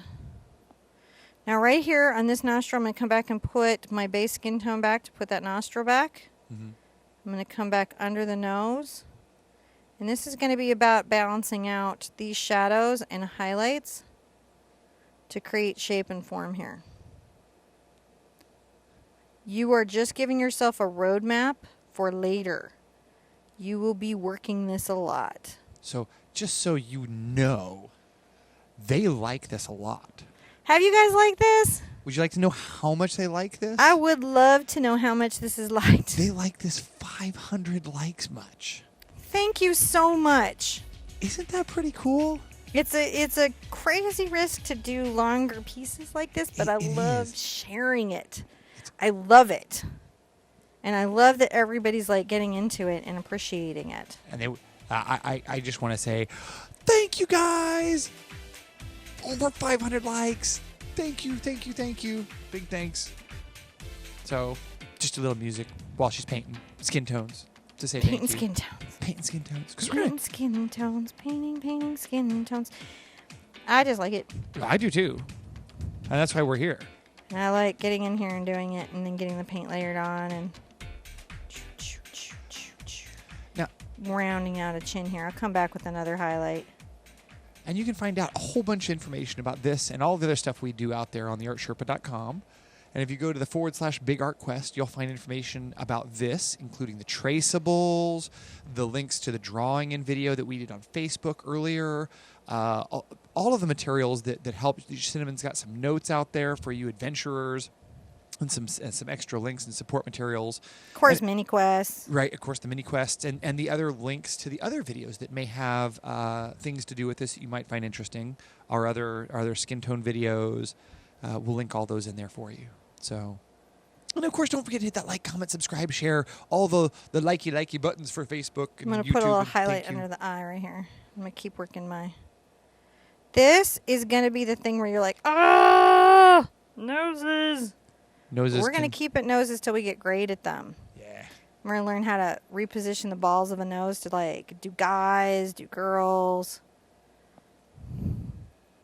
It's fun for me. Sorry. It's okay. It's fun for us. We get to watch. I'm going to get a little of my ochre here. Some people are painting with you. I'm going to get a little more of my ochre here as I'm coming down here. I just want this just to warm up a little bit because we're under the water and just pulling this down, letting that blend. Just a little bit. So many layers. But you can see as we're building it up, the skin is getting less streaky and it's pulling a depth. Uh-huh.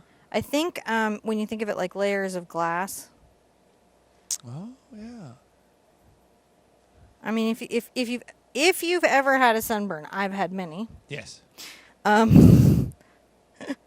What you will have noticed is that when your skin pulls, it's see-through.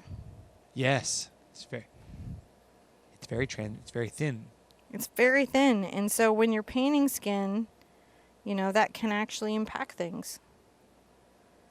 And I'm going to just keep working this till she's gorgeous.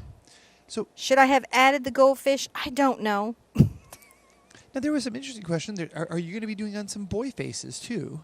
Am I going to be doing what? Boy faces? Yes.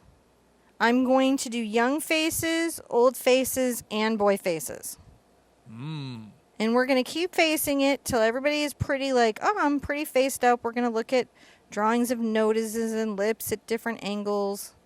I've got my mid-tone here on the ear. How punny And of we're you. going to keep doing this until we're feeling pretty comfortable with the base language of face. Mm-hmm. And then when we're super comfortable with the base language of face, then we're going to start painting observationally. Ooh. Which is a different deal. That'll be Just cool. is. Just a different deal to paint the world observationally. I'm going to need to clean. I'm going to probably, just because my palette is getting a little psycho Yeah, you have to get and some dry, new- I'm going to pull my palette and reload it. Which I don't usually have to do in my lessons because they're generally about an hour, but this one is going to need a reload. But that's okay. I need her to dry for a second. She needs to resolve a bit. It really helps if you have a lot of love. Oh, Sorry. everyone's like, "What'd you do?" I was just trying to.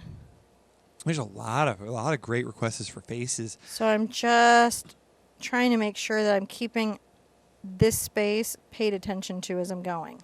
Because the nose I'm going to really get into. Yeah. And we'll be blocking out. But we have her blocked in. This should, at this stage of your painting, look like a crazy mess. Yeah. It should. It should. I need a new cup of coffee. It should look like a crazy mess. Yeah, I will work on getting you a new cup of coffee. I'm while going you to get some put paint. out my colors of paint again. Why don't you tell us which color of paint you're putting out there? I'm going to go back over that. We're going to put those back out. And I'm going to mix up some more skin tones again, which will be fun.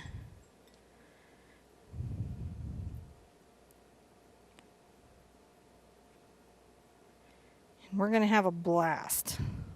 Now, if you have cadmium orange, you can also put that out in your skin tone. It's a very nice additive. I'm going to make some here with these two because I got to make it for the goldfish anywho. Anywho.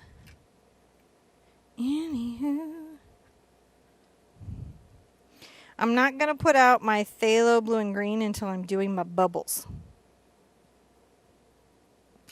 I will be putting them out, but I'm not. If you don't use the Prussian blue, you can just keep it within the Dogzanine and the phthalo blue. But I'm going to be using the Prussian. I just like it a little bit better. For this. Not like in life in general over everything. Just for this. Just for this. Just for this. Pushing this away. Lots of white paint. I go through these like crazy. This is the one thing I think is great to be able to upgrade. If you can. If you can't, don't worry about it. If you can't get glazy medium, don't worry about it. You know, you get what you can get and you make it work. Artists paint with coffee and tea. So don't take it all too seriously when you're worrying about it. So I'm going to make up, so I've got my Cad red light and my Cad yellow medium, a couple things of titanium white, my yellow ochre, my burnt sienna, my Dogzanine purple, my Prussian blue, and I'm going to get back into making some different, this is actually where I'm going on the cheek color, interestingly enough, is the magenta. Oh yeah, I'm so excited. Coffee. Hopefully I'm keeping my energy up and you guys are keeping your energy up. You know, not all of our quests are going to be this long. Don't worry. Don't worry. So I'm going to pull out a little of my yellow ochre. Well, I'm just on my palette. So it's all the right one. And I'm going to add some of my burnt sienna to it. I'm going to mix up a good amount of my base skin tone, which is 1:1.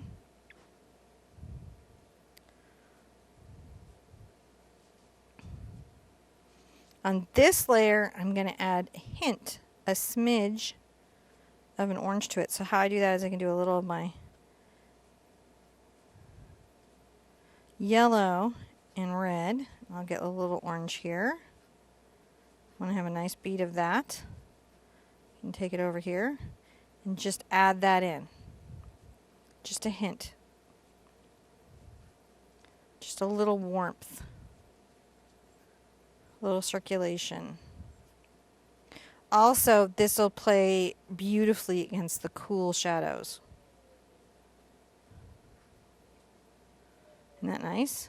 Let's make sure we add some glazing medium to that so it doesn't dry on us on 2 seconds. Slow that drying time down.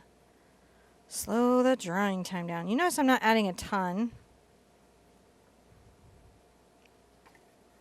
Offloading. This is the biggest palette knife in the world. Why am I using such a big palette knife? It's too big. How big is it? Too big, my friends. Too big. All right. Now, we've secretly replaced her coffee with Smidge of Prussian. Smidge of Dogsony.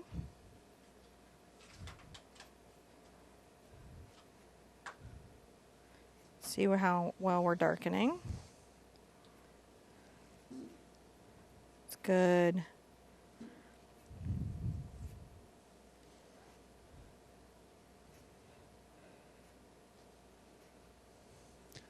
Mixy. Like, where's John? I'm still here. She's just mixing paint. See, she's there. I'm just mixing the paint. She's mixing paint. There's a lot of mixing. There is. And this is, if you do this work ahead of time, it will help you when you're doing your portrait work. Because it'll give you enough of your color to work some stuff out as you're working on your shading or you're thinking about how is this going. Right? It will help you. And I still want just a maybe smidge more Prussian.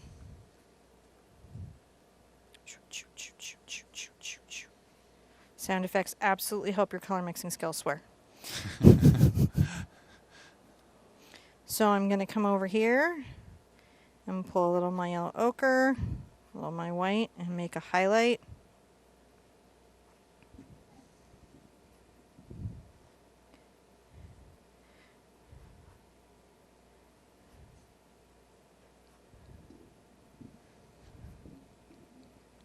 All right.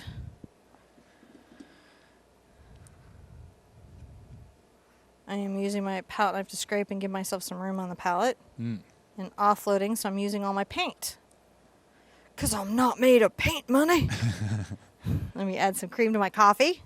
Thank you. Now, let me ask a question here. Yes, I'm so here to answer any questions. And I know this is long.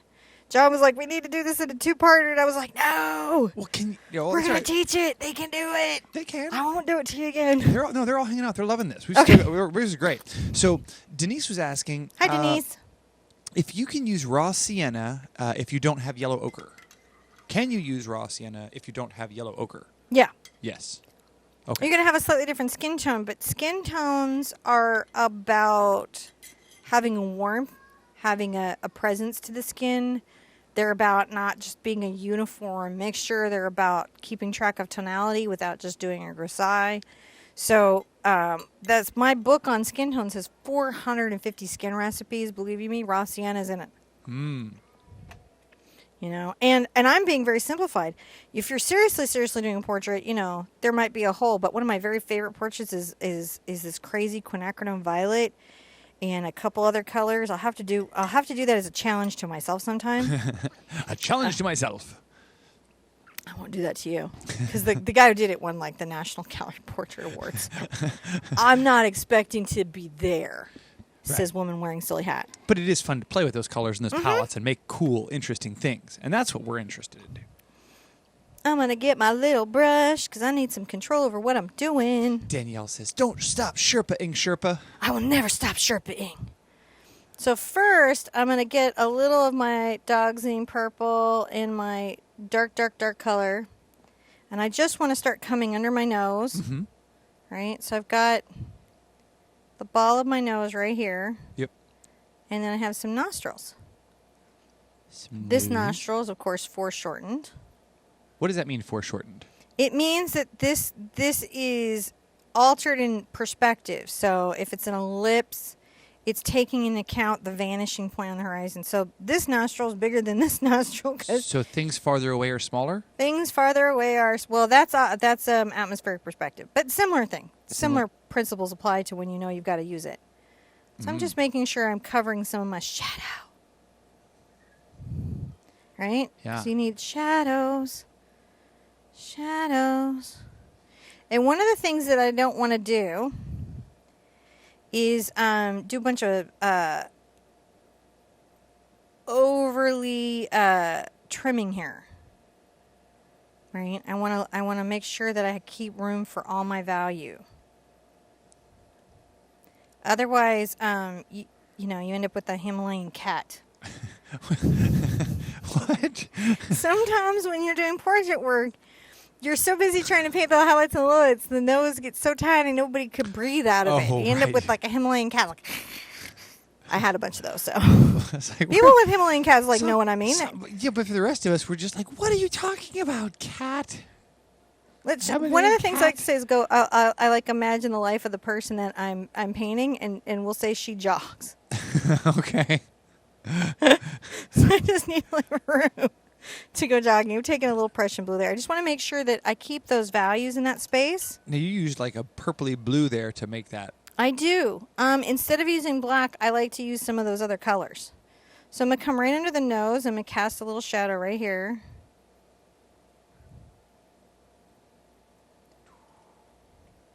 And then maybe like a bit here. It's just something I like to do. I like to do. What do you like to do? Watch you paint. I don't know why. I'm always so pleased that anybody cares to watch me paint. We've had like over 450 people here this entire time watching now you we're paint. casting a beautiful shadow, right? Oh, yeah. Isn't that nice? That is nice. We're trimming a nice shadow here. We'll come back with our highlights, but we're just trying to tell our story.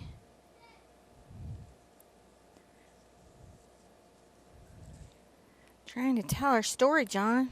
We've left that air conditioner on so long. I'm cold. Are you? Yeah. Oh, well.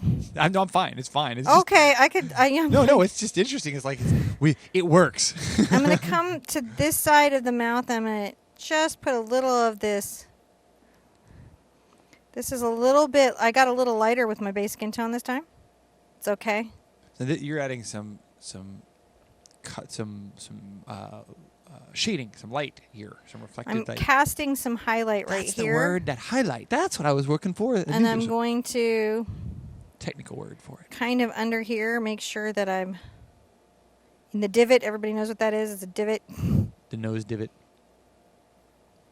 Making sure that we're showing like a shadow and a highlight to the top of the lip, right? Because that's what's going to give us some shape. And I'm going to add a little more brown to that because I feel like that mixture is just a little too bright and not quite dark enough.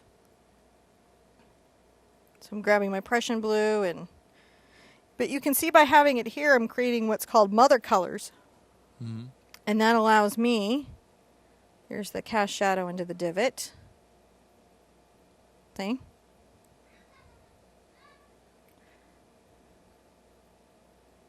Have to cast a shadow into the divot, man. Have to do it. I just want a little more sienna in this mix. Happens. Yep. Does be like, no, I want more sienna. Warmer.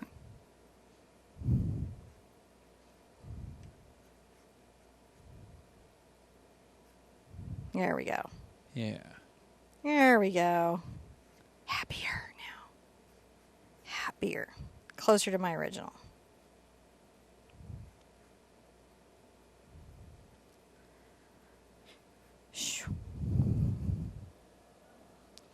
Off of my canvas. So just having good times. And come back now that I feel like I got my color a little corrected. Up. There we go. It's subtle, but it's a big deal. Now, why did you choose to have her eyes closed? So the eyes in perspective like this are really challenging for people. And I wanted to wait to introduce that. I'm going to get this number 6 bright out. I wanted to wait to introduce that till after we had done those do's and don'ts of eye videos. So I'm just pulling this here. You wanted everyone to have a little more experience with doing some faces before they dove into the eye open part of the faces. Yeah, not be stressed out. I made her chin a little small. It's a little stylized, but I'm living with it. Because we're not painting, you know, A real- objectively. There's still an element of the believe face to her. A little stylized. Yeah. Now when I do the highlight over here, I'm going to take my highlight color, mix it into my base color.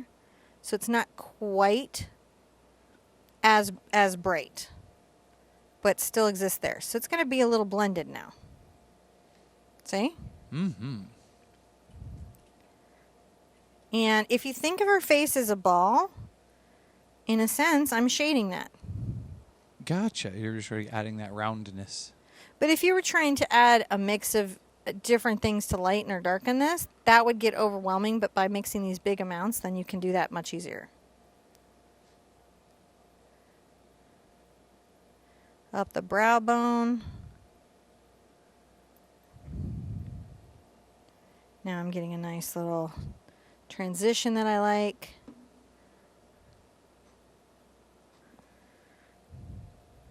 I'll be putting my eyebrow back in soon. You can put your eyebrows back in soon. Yeah. I like them. Are you liking it? I'm sorry it's taking so long, guys.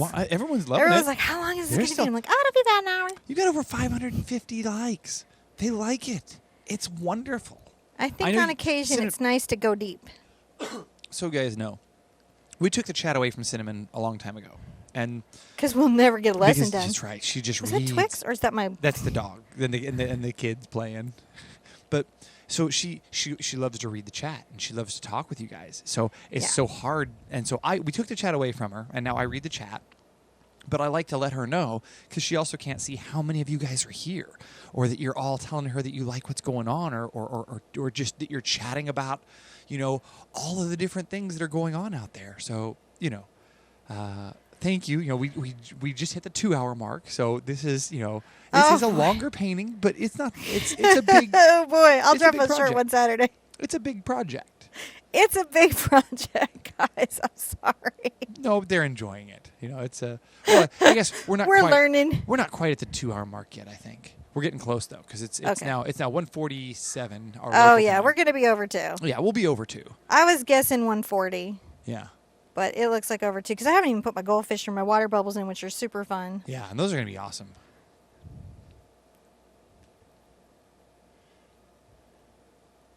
So see, now I've got that in there. Isn't that nice? That is. Nice blend. I'm going to take this mid-tone back up, into my eyebrow. Which mid-tone did you grab? Right. So I'm shading the ocular cavity. Which mid-tone? I'm sorry, I missed that. I missed which you Okay, grabbed. so this is my highlight. Yeah. I mix my highlight into my mid-tone. I can mix my low light into my mid-tone. Gotcha. And that's how I can get some nice value changes on my face when I'm painting her. Okay. And still keep her really but where there's a hard shadow, I want to keep that going. Right, so like right here. I'm going to put out some more glazing just to make sure we're good. I just want to... And then I'm going to actually come back and even...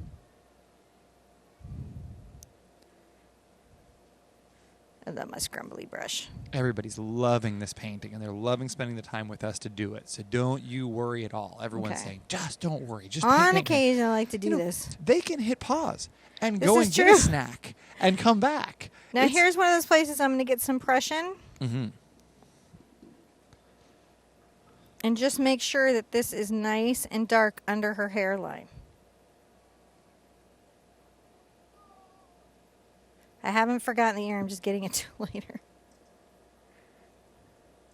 On the outside edge here. I might need to come up. This is a little scrumbly, so I may need to pull into a tighter brush. Mm-hmm. Nope. Yes. I'm here. Yeah, we see you. Get a little purple. Get a little blue. Isn't that nice? I love that coolness. Come right here. Along this outer edge. And then along the hairline. Yeah. Maybe along this outer edge here of her face. I love the arc of her face. Very much. Have strong feelings on it, actually, weirdly. I do. I love her face. I love it too. I think it's awesome. And judging by the likes, we got almost 600 people out here liking it already. So, Well, we're at least you can say we're not clickbait. no, you're gonna be when you're done painting, you're gonna paint this face. Yeah. We're teaching it. So I'm just blending this in here, and what I'm trying to make sure is that we have a nice value. Mm-hmm. I might come and get some of my, blue here. And just right here at this outer, make sure that that's in shadow, and add a little bit of a shadow here. But real blend it in. Yeah. Don't take away. You still want your blending. You still want it to be...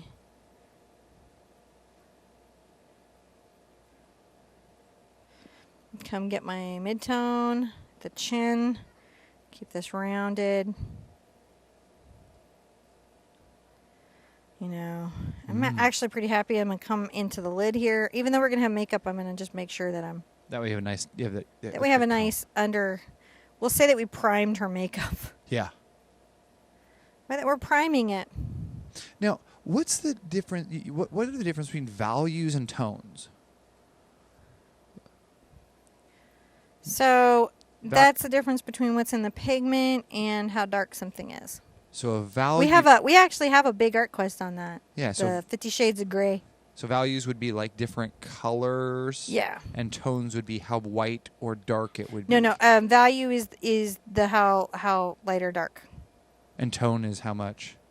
Yeah. Like is it a green tone? Is it a red tone? Ah.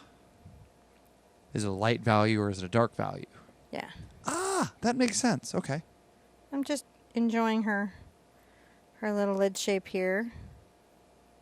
Making sure that that's beautifully painted in, even though I'm going to be shadowing it in a second. With like this dark value I have. My dark value. But not black.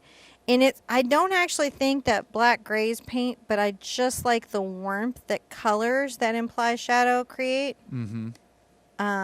That black does not necessarily create.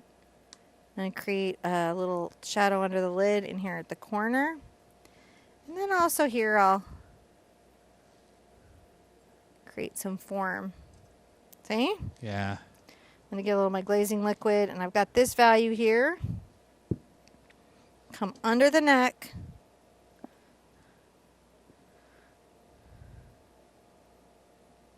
Maybe a little bit into the ear up here. But notice it's a glaze. Yes.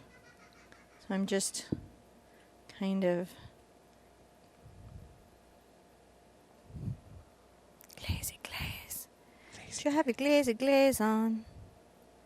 And then pull that down.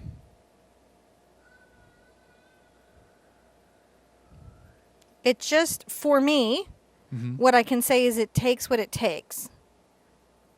Right? Yep. To do this. Wherever you're at, it takes you what it takes. Like sometimes you guys express frustration that it took you a particular amount of time. I'm going to add this dark value right here at the clavicle. But don't be frustrated at that. Don't be frustrated at all. Then her face will cast a little shadow across her shoulder. Then I'm going to get my value here and maybe in the clavicle a little bit, but shade it here. See how that blends it out just a smidge? Mm-hmm. Top of the ear. And I will be coming back with her mid-skin tone to create some values at the ear. I'm just enjoying this. Here, my daughter enjoying her life. Just blending that. And see how the glaze lets me blend over dry paint? That's why on the Big Art Quest, I'm really suggesting this as a product if you can. Because otherwise you have to use dry brushing. What? Where'd you go? I missed that. Oh, I was just getting more of my dark value. Sorry. So I'm talking about how the glaze allows me to blend over dry paint. Ah. I'm really loving this right now. Just saying, I'm really loving it right now. Just saying. Just saying. Right, and so then I have this nice, rinse my brush, I'm pulling this here. I can get this right here, mix a little of my dark tone to it, so it's not, saturated. Mm-hmm. And then right here at the shoulder, this is like almost like sunlight coming down in the water, even though we don't really do the things that show that she's underwater. Yeah, you're just adding Maybe I'll show us how to do that sometime. a little specular there. Maybe not. Now, Irene was bringing up a good point. I'm going to take my highlight over to my mid-tone. Irene brought up a really good point here. Okay. She says that remember that at home you guys have pause, and you don't have to do this in one sitting. No, please don't try to do this in one sitting. You can pause and come back to this, and you can do it. You can do this over multiple times, so that's totally okay. Yeah, and you should. I'm pulling this here. I'm just trying to create a sense of roundness, and I do that by having a highlight and a shadow. Yeah. And get my midtones between there. And then I'm going to put my midtone all through the rest of down here. Add a little here. Just keep pulling this up so that she's just warm and stunning. You have to lean over there to your right. There you go. I get at weird angles to conserve my strength. Yeah, but it's not always good for the camera. And now, I'm using my glaze. Look how I can use my glazing medium to blend those lines. You let me know if your shoulder's getting tired, and I can adjust some things, so it's okay. Yeah, it's okay. That's what I've been dealing with this week. I've been getting a little shoulder inflammation and fatigue. Yeah. So it's okay though. I'm okay. Don't freak out. Sometimes I say to when you guys like freak out. Well, it's a long painting, and so it's like a sports thing. Yeah, John, when he saw, he's like, break it up, two. Well, we don't want to. We don't. She's like a painting athlete, painting all day, every day, multiple hours a day. So we have to. Yeah, when I get off here, actually, I have to work on some designs. Yeah. I'm gonna get into my little highlight up here, but I've toned it back. I've tinted it with the low light. I'm going to come to the top of the ear. Okay. Curve that around a little bit.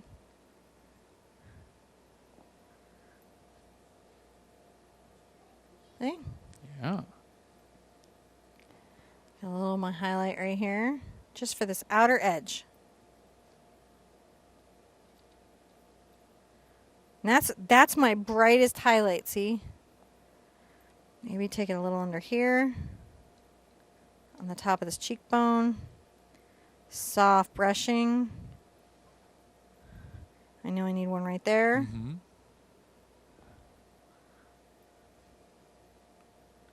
Under the brow. Makeup artist just said, yes! Mm. Let's put a little at her chin. Maybe right here on the inside of this lip. And I'm going to get my smaller brush out. And this is, again, my lightest highlight, right? So I'm going to come right here and then just add that a little bit right there.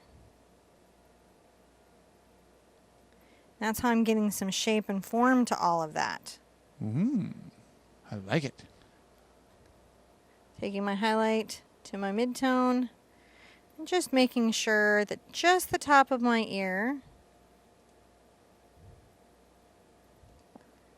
is there. And then one interesting thing I can do is I get my lowest tone and a little of my Prussian blue. And maybe right here, just add a slight implied depth and shadow where the ear is. I'm going to get just a little of my Prussian and come right under Everyone is very concerned about you. my jawline. They want to know if you have a good mat to stand on. I have the best mat to stand on because, we got that. You got a. Yeah, I'm going to put my black back out. Where's my gesso? There it is. We could do a review of some of those things that you've got. Dude, I could review this mat now. I need some coffee. She's looking good. She's looking good. You just got. Didn't you just drink all that coffee? No. I'm like, I haven't sipped it. You brought it. I made it. And I didn't sip it. I was like, you must have magically drunk that coffee because I brought out a whole new cup. How did you do it? All right, so you just sip I gotta coffee. sip some coffee. But this is going to be my next thing, and I got to look at. So I look in this camera in my monitor to see how she's doing, to see if there's anything that's bugging me, or if you'll tilt you your can head. take a picture with your phone and kind of see where your balances are in your face. It's a good time to do that. Let's see. Let's see if you can tilt. I can probably. I could do a little dance, but mostly I'm just going to drink coffee. Oh, there you go. See, and then you can look over there like that. Mm-hmm. And then you can see her. But sometimes when she's at that angle, I can't really see her. Yeah, it's hard. And to... you know, when I paint these, I back up, I get You gotta close, I kinda- back up, yeah. I get close. It's a whole She journey. has a process. It's a process. All right, so I'm going to pull a little of her hair down. Oh, I like when you do that. Okay, I'm going to continue what I did on the outer edge here, okay?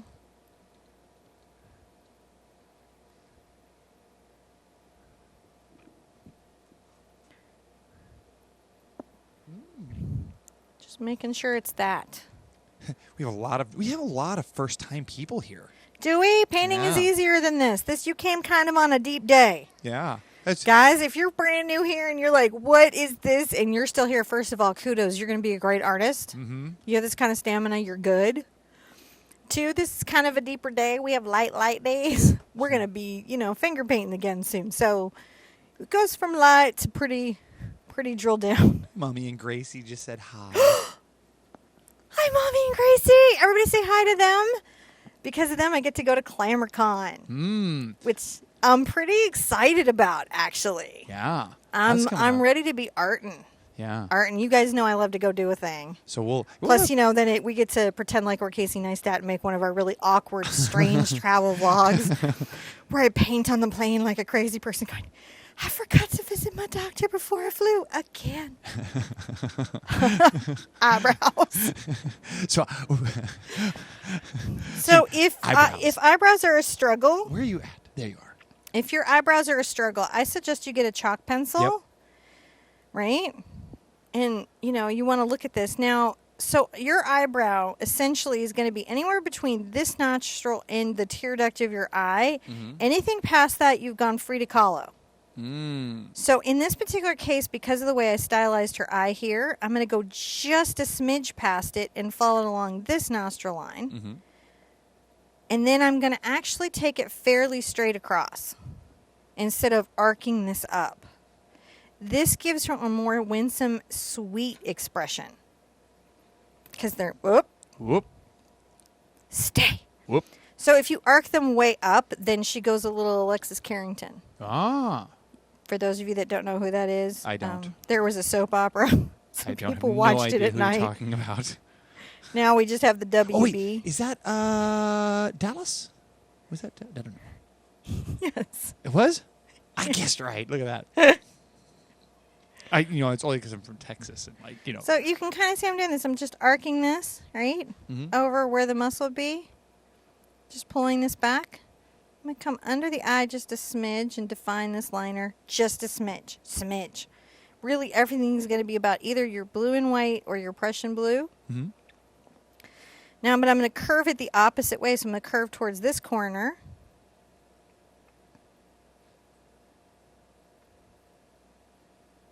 And also, we have some perspective on this brow, don't we? Oh, you made it just sort of taper off. That's cool. It has a vanishing point. A vanishing Her eyebrow point. has a vanishing point. For those of you that are frustrated at eyebrows, I get your feels. Yeah. I understand what you're talking about. We're going to do a whole video on it. Or fast one, like a 10-minute one where we're like, how to eyebrow, how not to eyebrow. Now, And I'm going to show you some different eyebrows. And then, of course, at some point we have to do a free to colo tribute because we're doing faces. So we're going to go right across the forehead. so Tara was asking, will a watercolor pencil work to draw on the eyebrows? Mm-hmm. Okay, that's okay. You just want something that you feel like you can erase, that you can change your mind about. It's not that you're going to do the eyebrows so wrong. You guys generally don't. It's that you panic in the middle of your pretty okay eyebrow. It's what's really happening to you. Like if we were in an art workshop together, what would be happening is that you would be having a panic attack. I could come by and hug you. We could have a little cup of tea and look at it and go, it's really fine. Yes. But since you're at home and I can't be there because it would be weird if I just showed up in your house, you know. You can take a picture and post it on our website, Yeah, that's what you do. www.theartsherpa.com/big art quest, where you can find information about all this stuff I'm and not more. breaking into anybody's houses. Nobody panic now. Okay, that's my plug. So I'm going to start working her lips a little bit and her eye makeup. Her eye makeup. Let's go into her eye makeup. Let's finish up in the eyes. I'm going to take a little of my quinacridone. We get a little punchy towards that 2-hour point, don't we? Do we get punchy? Yeah. We're Do it? I don't know. We're like, we're at 2 It's hours. really long. And then I feel guilty because I'm taking up everybody's day. Well, they love this. Everyone's here hanging out because this is what they want to do. I love it. This is the best group ever. Yes. Ever, ever, ever, ever, ever. Oh, they said it's not Dallas, it was Dynasty. Thank you. And I was like, I don't I don't know. even I'm not know. a soap opera person. But I think they're cool. Bob Mackie, that's what I know. I That's what like I took the away format. from all of that. So I'm just pulling this in a little bit. So makeup artists are like, oh, she's lighting the corner of her eyes. Yep.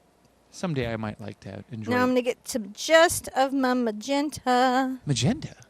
And I'm going to come right here. If you need glaze to improve flow, You got some glaze there? I didn't see this it. does not work on actual makeup. Don't put this on your face. Ooh, what about using an eyebrow stencil from the makeup section? Ooh. That's an idea from Madam M. She So I'm could, just kind of trying to create the sense of this really warm galactic makeup. Because, of course, she can totally throw down with her makeup, right? We all know she can. I'm grabbing some purple. And I'm going to shade back here with the faded into the purple. See how now her makeup looks like her galaxy? Isn't that nice? It is. It's nice. That's really nice. I like that. you know how much they like it? Huh? They like it 600 likes, but You guys are the best. They really are. They are celebrating the 600 likes. They think it's pretty awesome. I think it's pretty awesome. And I have to say it's pretty awesome too. I think this is one of the coolest paintings you've done. I like to throw down on occasion. One of the things is that when you're doing art teachers, if they can't paint it, they can't teach it. Yeah. So sometimes I like to show you guys not only what you could do if you're really reaching, Yeah. which means we do a longer cast. I mean, we could do a 12-hour one. You know, we can do long casts. But also so it lets you know, hey, I can show you because I can do it. Yep. And also, if it's shown to you, you can do it. Yeah. You're capable of big things. This is the growth path. This is the goal. And then hopefully beyond. Mm-hmm. Right? So I'm going to say thank you to all of the wonderful 300 likes. And we've had like over 450 people hear most of this thing. Like, I have to say thank you guys. Thank you for coming and hanging out with us. It's just been really fantastic. All of the new people, all the new faces, everyone hanging out and having a good time. I got a little rounder in her face, I think. I like it. I free-handed it in. Actually, I don't know. I think that they're different. I think the new one's taller. She's a little taller in the face. She is. She's a little taller in the face. Yeah. It happens. It does. It's I think it's cool. Not when we're gritting, but when we're freehanding for sure. All right. So everyone's pretty excited about this. This thing. So you're gonna. I just sprinklered right there on YouTube. So I'm just working my purple. At least you didn't Cabbage Patch. Someday my daughter's going to realize what I've been up to. Oh yeah. She's going to be so mad at me. All right. So here's why I kind of like the Prussian. Yes. Now, Prussian blue and Dioxazine purple make a pretty fantastic color. But interestingly enough, look how that's skinning. The Prussian blue, and I just lighten it with a little bit of white, does this really cool thing, and I really liked it on the eyebrows, so I left it in because I wanted to share it. See how I just dusted that there? This is how I gave Philip DeFranco Galaxy hair. That's all I'm saying. You're wondering, how did I give Phil such good hair? I wonder if he kept that box, y'all. So yeah, back a few months ago, we sent Philip DeFranco a box, a big box of projects, and sent him to paint the outside of the box. Right there, and sent it in U.S. Postal Mail. And he opened it up. No protection. He got it on the show. It was awesome. He opened it up on his mail show, and they had a good time. So, but we weren't sure if they ever did any project with it. So we never saw anything there. So see how that creates this drama right there? Yep. Now I'm going to get a little itty bitty brush. I did star stuff with it earlier. I'm going to get into my black. My lashes are going to be longer. Ooh.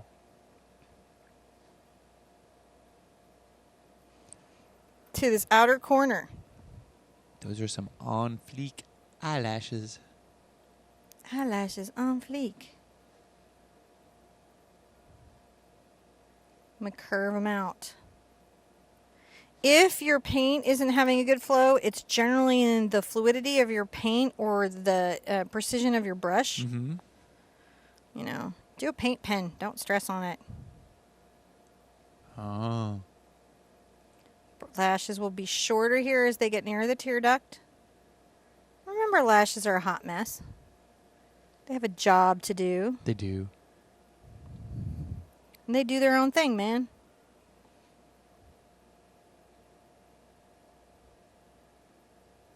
So just the press on the stroke is harder at first, and then I flick it out, and that's how we get that nice little edge. Look at that. Nice little lash on her. She's a little more winsome than her sister. Can't wait to do lip. Lip.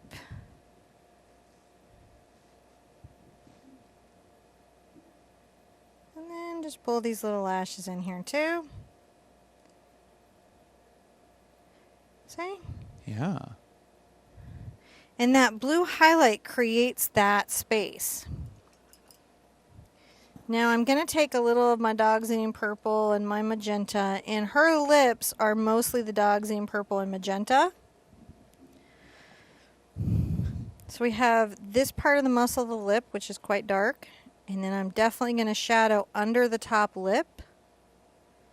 I'm going to even add a little purple shadow right here to the outside of her mouth.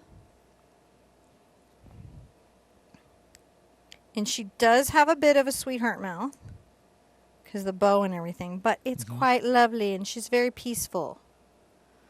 So I'll deal with that. I'm going to pull out a little bit of the extra shadow.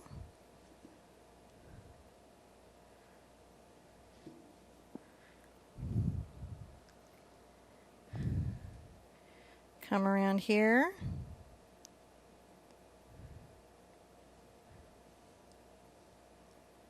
And you're really using that rounded brush stroke to imply. I'm using the rounded brush stroke a lot to talk about the shape of her lips. So Emily was asking if do you have any advice to paint her in without makeup on? To what? If you wanted to do this without putting makeup on her. Yeah, I would then use probably a little of this quinacridone and the basic skin tones. Is what I would do. So you want to show that where her skin is thinner on the eyelids and the mouth, that there's a little more circulation. But I would just use the quinacridone to warm up the 3 basic skin tones just for those areas. Oh, gotcha. I am painting this a little bit lighter than right here. And then we got, a little highlight to add. We're pretty good there. I'm using a tiny brush. Why am I being so fussy? I don't know. Why are you being so fuzzy with the tiny brush? I just got into it, and then I that? was just relaxed. So I forgot, hey, I'm live on YouTube. I should hustle. Everyone's like, you should do that like art challenge. I'm like, man, 20 minutes. Why am I stressing myself out that much? It's like going on Amazing Race. Why am I ruining this vacation? With having to jump off a cliff, which I don't want to do. Or eat an African cave spider. Don't want to do that either. Stuff I don't want to do on my trip. My mom lives for that show. I can't even watch it. So I'm just blending that in. And it's the highlights and the lowlights that are giving the lip shape. I'm going to make sure that I got my shadow pretty well represented here. Right underneath here. You can pull the shadow down at the crease a little bit.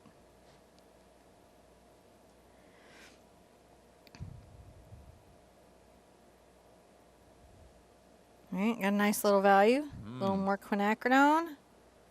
Get a little more white. I love quinacridone. You could just use magenta.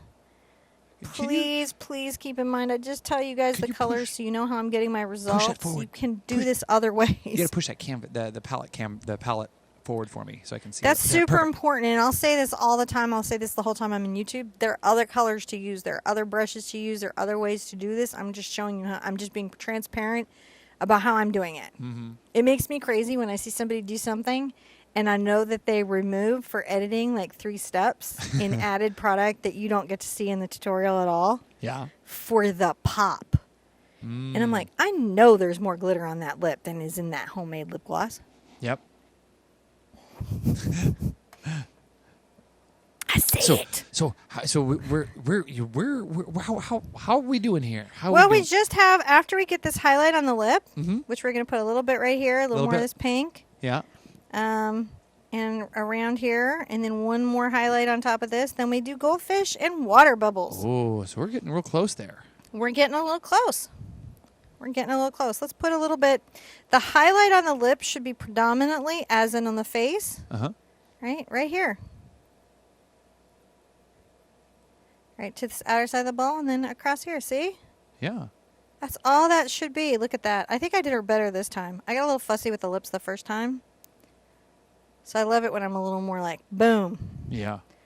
All right, fish and bubbles. I'm freehanding my fishing, guys. Are you? Yep. I'm going to Okay. use my sharpener. You're going to talk to us Those about... of you that do the Facebook part of the quest with me or go to the website to watch those know I like this new sharpener. There are other sharpeners. Well, now it made me mad. Look what it just did. What did it do? Actually, it's just that I'll vacuum that later.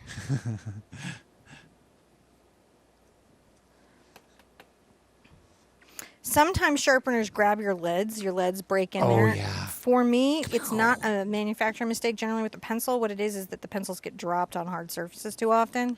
And that breaks the lead in your pencils. But I have children. So annoying. And they love my art supplies. Yes. So stuff happens. All right, goldfish. And again, you can come Saturday and we'll just do just the happy goldfish and just the bubbles will be under an hour. It's going to be my goal. Under the hour. But I'm going to do my bubbles. All right. So the trick about underwater bubbles is they're not really round. They're kind of like weird shapes. I've got a nice big one there. And I'm going to chalk in another slightly smaller one. See how I'm making an amoeba shape? Not a crazy. It's still roundish. This one's going to be a kidney shape. Kidney shapes are great for underwater bubbles. And you can do some round ones. But you really, really want to make sure, like this one could be round, right here. And then maybe some smaller ones. And as it goes further away, they're going to get smaller, right? That's what's happening. So if this bubble is big, but it's further away, it's still smaller. It might be bigger than this bubble, but in perspective. And then we'll just take some right on up into the galaxy. The goldfish... I'm going to give it a nice big round belly. And then his little kind of triangle face curves up with a gill. Every one of the, I'm going to really, really freehand these in now. So keep them. And the tail actually starts way back up here. And we'll just flow that off here. He's got a little fin right here. Another little fin back here. And one off the top. And then he has a little friend over here, which I got to move my spray bottle so I can see. And his nose is sort of interesting. His nose comes down a little bit and then curves back up. And then he's got this sort of rounded body. He's actually kind of coming around her. So we see a little bit more of his eye this way. And then a little bit of that tail. Fin in front, fin here, fin going off the back, and of course, fin coming off here. When I paint these guys in, oh, he needs bubbles over here. So let's give her a nice, interesting little bubble right there, right? Is that interesting? There it is. Now it's interesting. Needs to be a fascinating shape. These bubbles will have some darker tones than these over here, because these are more in the light. I paint a lot of underwater horses in real life, so I have some information just in the Google of my mind about water. And these bubbles are going away. So first I'm going to put in the underpainting of the fish just real fast.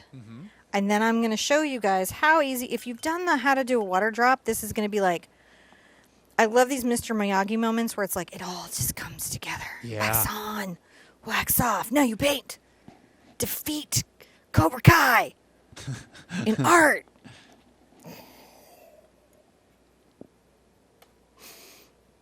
Okay, so the underpainting of the fish, oh, its skin's so bad, It has a long painting. is going to be, What? Because Because it's a long it's a painting? long painting, yeah. This is the second palette, too. So I'm adding my Dogzine Purple to create the darker value, much like in my planet and my fish. And I'm going to paint them in just real fast with their darkest value.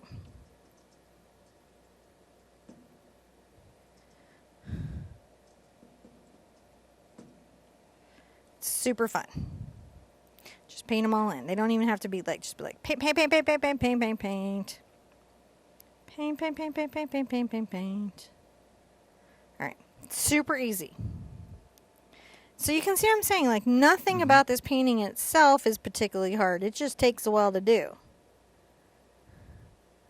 There's a lot of layers. There's a lot of techniques. Yeah. John was like, why are you adding the fish? Because they look so cool, man. I did like the fish. I was like, Huh? I really like the fish. He did. He's like, they look pretty good.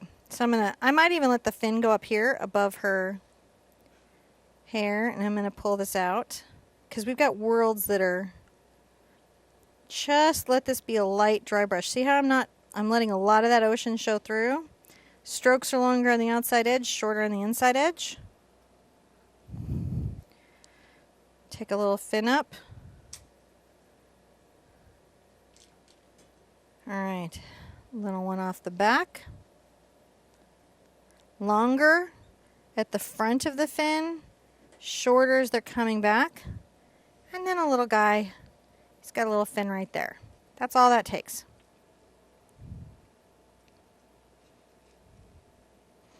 Just a little bit more of that. Oh, where are you at? You're going over to the other fish. Huh? You went over to the other fish without telling me. Yeah, just paint. Well, these are just the underpaintings, right? So those just have to dry anyways. I think I'm making him smaller this time. I'm making him fit. I want his belly to be really round. He's a well-fed goldfish.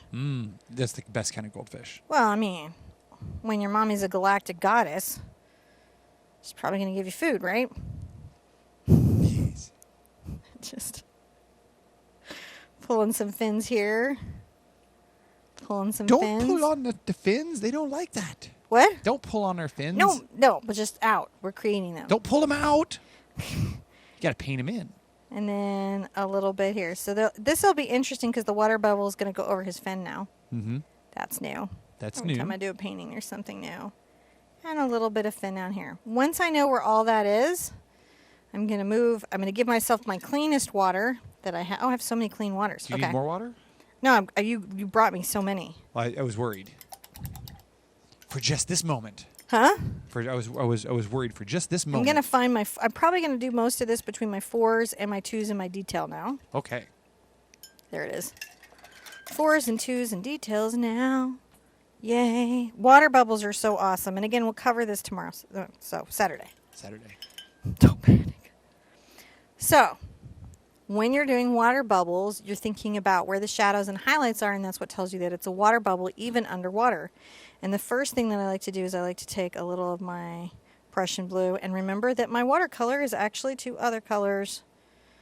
I'm going to take my phthalo green.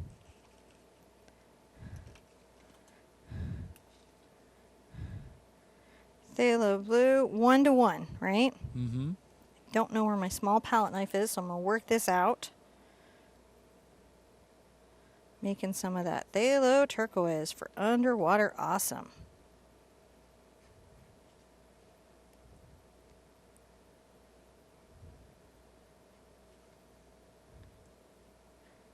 Mixed up, right? Mm-hmm. It's nice that it has a good precision point. It's nice. All right. So I'm going to take a little of my Prussian blue over to that color, and it's going to darken it a good bit. Give it a deep aquatic feeling. I'm going to come to the back of my water bubble, and I'm going to paint in a little bit of a shadow at this back end. Now, bubbles are weird because they're kind of upside down. Yes. in their reflection. They're upside down in their reflections. That's an optical thing, isn't it? Yeah, that's what the 10 steps to do a water drop. Then it helps you light eyes. It helps you light all kinds of things. Mm. So over here. It explains that crazy bit a little bit more, doesn't it? Over here, I'm going to use just the base mixture for ocean because I don't want it to be quite the same because it's not in shadow.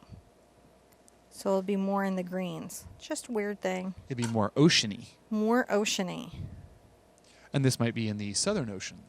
Right. Say near Australia, where a lot of our friends are at. Hi, Australia. We do have a lot of Australia. And New Zealand, you know. In New Zealand. You guys are I just add a little white. This one I'm going to... different continent, but... While it's still wet, I just want to shade this in.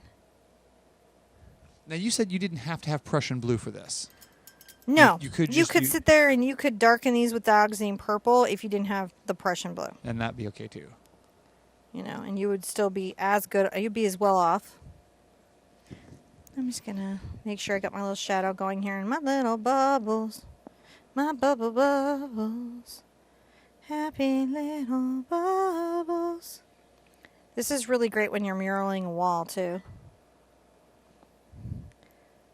Do a nice little curved one here. Adding a little glazing medium so it doesn't just completely go away on me.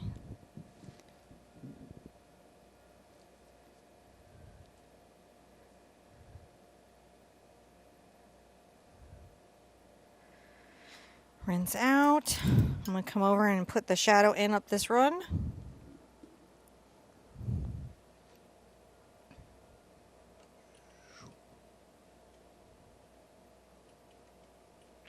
So I'm just trying to keep it to the top of the bubble. If you're noticing the shadow, it's staying at the top of the bubble. I'll go right over this fin. And it's okay because I'll come back and paint around it with the orange. It'll make a neat layering effect. Bubbles are neat. If you ever have a chance to, like, on a good really look at them, yeah. bright summer day when you're underneath the water, if you just lay at the bottom of the pool and blow some bubbles and watch them float up. They are fascinating. They're really cool. So I've taken a little white and a little of my basic ocean color, and I'm making sure that I've got a nice blend on the bubbles that I have, just so that they have a nice blend to the colors around them, the way that they're reflecting light is very helpful. And I'm using my smaller brush to just sort of keep some control. It's okay if sometimes her skin is showing through.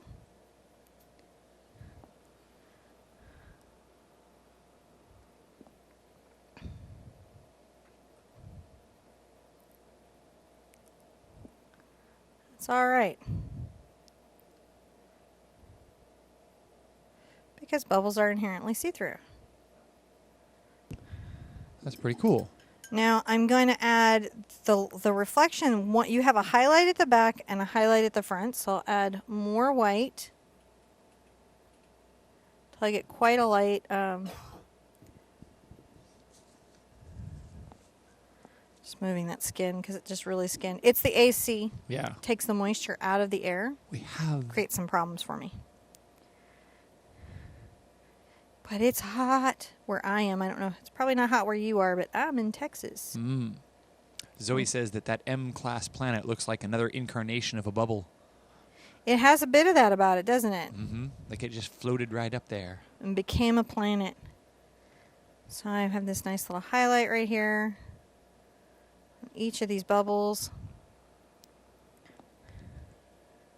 We'll have to name that planet. And you can see how they just quickly start to come in.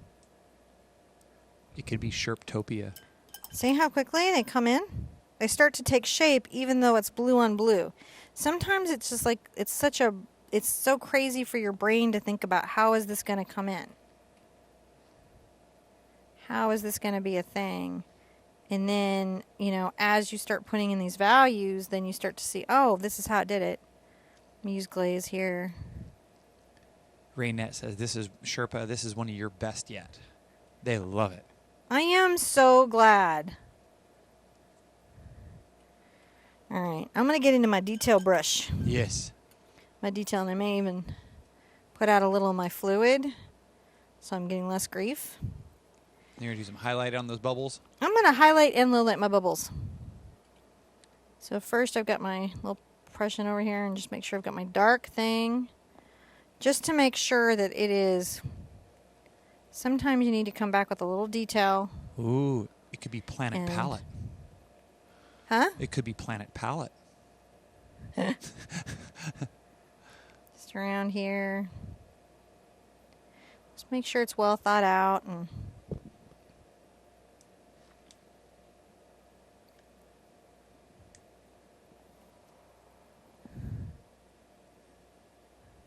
all right. Where you need it. And you may not need it. I don't need it really up on my right. I just need it on my left. And now I'm going to get some white paint. And I'm going to add just a little bit of these highlights at the back of the bubble and the front of the bubble. See? Mm-hmm.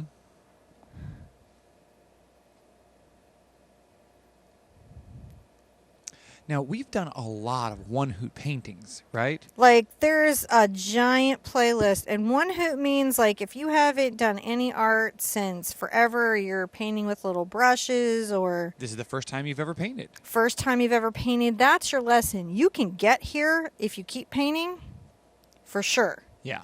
Like, that's what the whole program about, is taking you from never painting to doing this.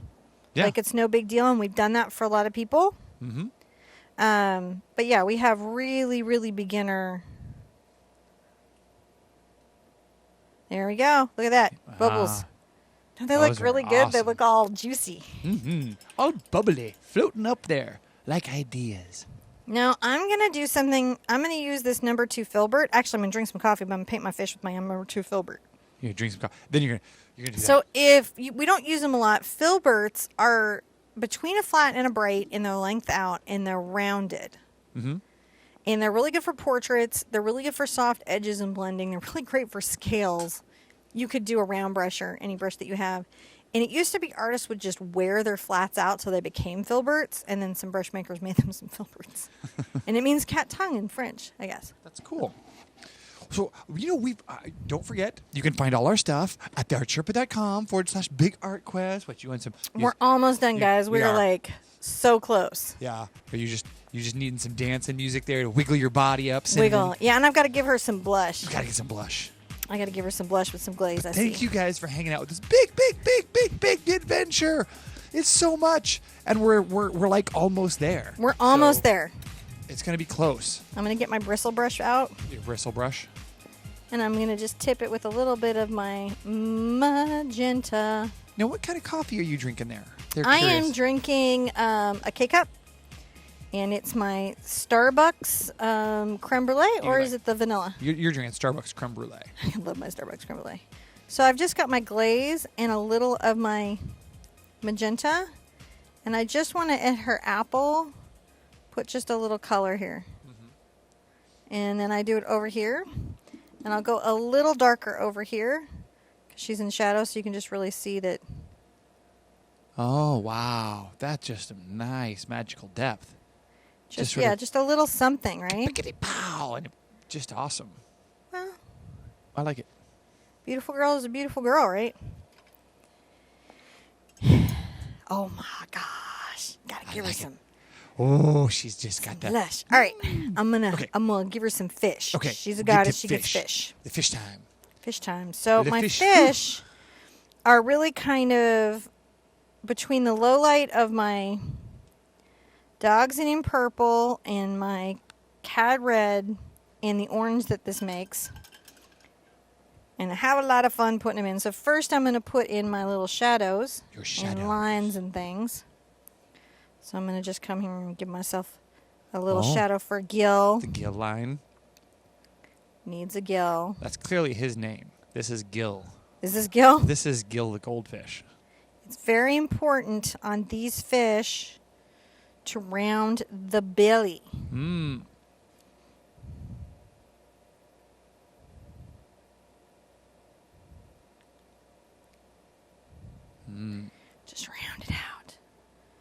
round out the belly.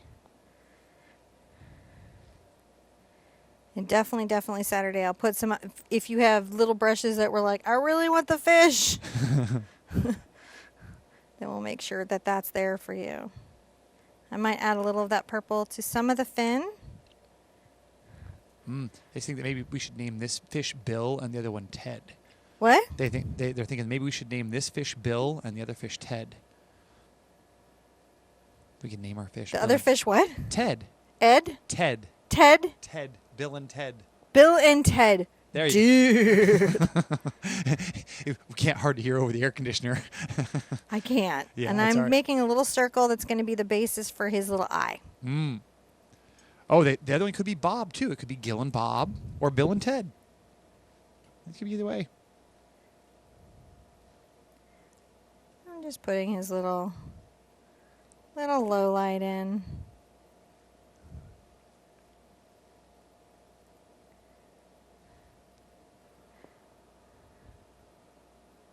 Just making sure I've got a little dark area around for the eye.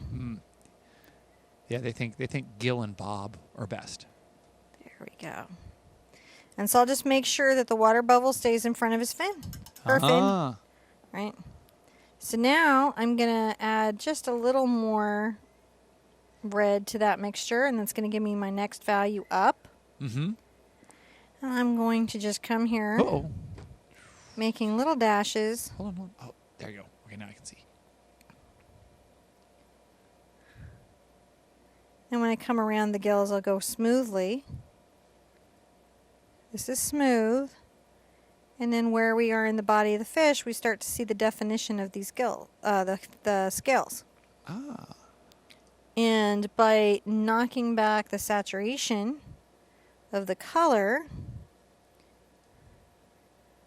with a little bit of the purple, it's going to let us really pop the paint we do pop.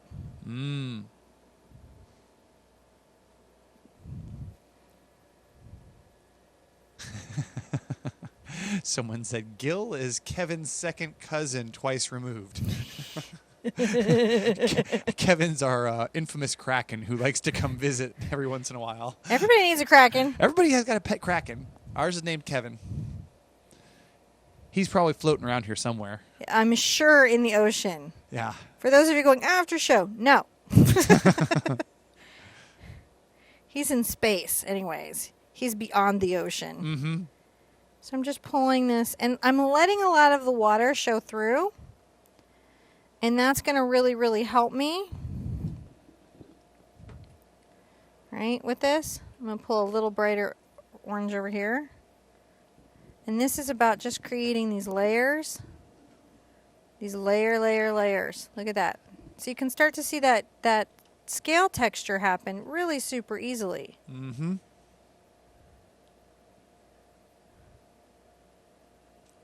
And I really like how this just delicately comes out. But right here, I'm going to make sure that as I'm coming up on the fin, I skip the bubble so the bubble feels like it's in front of him. Sorry. Let me get that. Now, start getting a little of your, your yellow into that.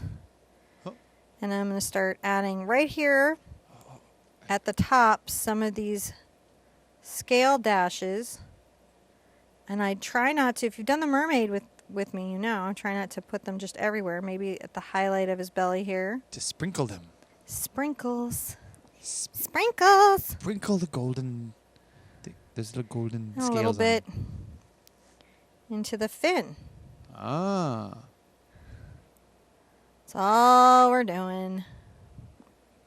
Definitely could use a little highlight on the top of the face. Coming down. Because the light from the water would be reflecting. Neat. Then up the fin. Certainly some of that back there. And then definitely I'm going to get some of this kind of yellow and start the basis of the eye. We'll come back with the detail brush and really, really think about it. That's too much. You get too much Just come back with your CAD, knock it back. See? Wow. Just don't put up with that nonsense. You're in control of that brush. You are in control of your brush.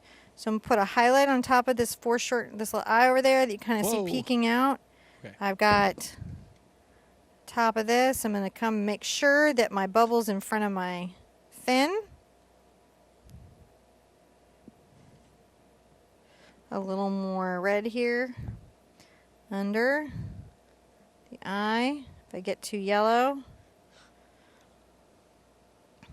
let's get some more yellow going to make sure we create some of these little scales, and then a little bit at the belly. A few off. Isn't that nice? Mm-hmm. We need some here. And then, of course, happening where? Inside the eye, which we're going to define a little bit in a minute with our detail brush. Now, with some white and yellow, get some white and yellow.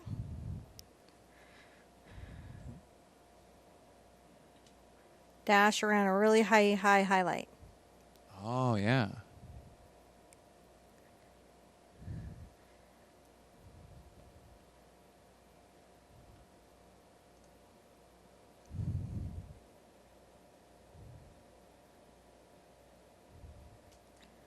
Maybe a little bit on top of the head here. A little bit. Definitely in this fin. Hold on. You can even let that fin go in front of the tail. Top of the nose, top of the eye, and do some reflective scales.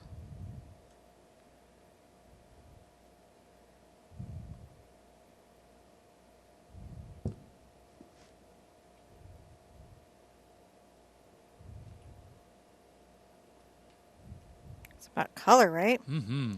Get your detail out. The eye is probably going to be like Prussian blue, and this you can use the black if you have it. I just like to use those too. I'm going to put a little bit in the center. Guys, we're almost done. Wow. We have, everyone would like you to know, we have almost 700 likes in this. So thank you guys so much. This was has a been risk. so wonderful. I like to throw down on occasion if it's okay. Like to do that on a minute. This has been a lot of fun though. We don't do these longer broadcasts very often. And we get asked for them, and we don't do them, you know. I mean, in YouTube terms, is an hour long? Yes. But in terms of painting, it really isn't. No, not at all. And so it is nice to, on occasion, share some of these longer projects. You keep switching fish. Yeah. I'm just creating an outline around the eye. You can, define the... I can even do I can do little dashes of a shadow. So you can have some fun. Mm-hmm. Now, when you have that all done... Take a little of your yellow, make sure it's really rinsed out from the purple. Oh, yeah. And you can come around your eye. Go back to the other fish again. I should have known. I just, you'd think that I would... You can even give yourself a little reflection along the gill.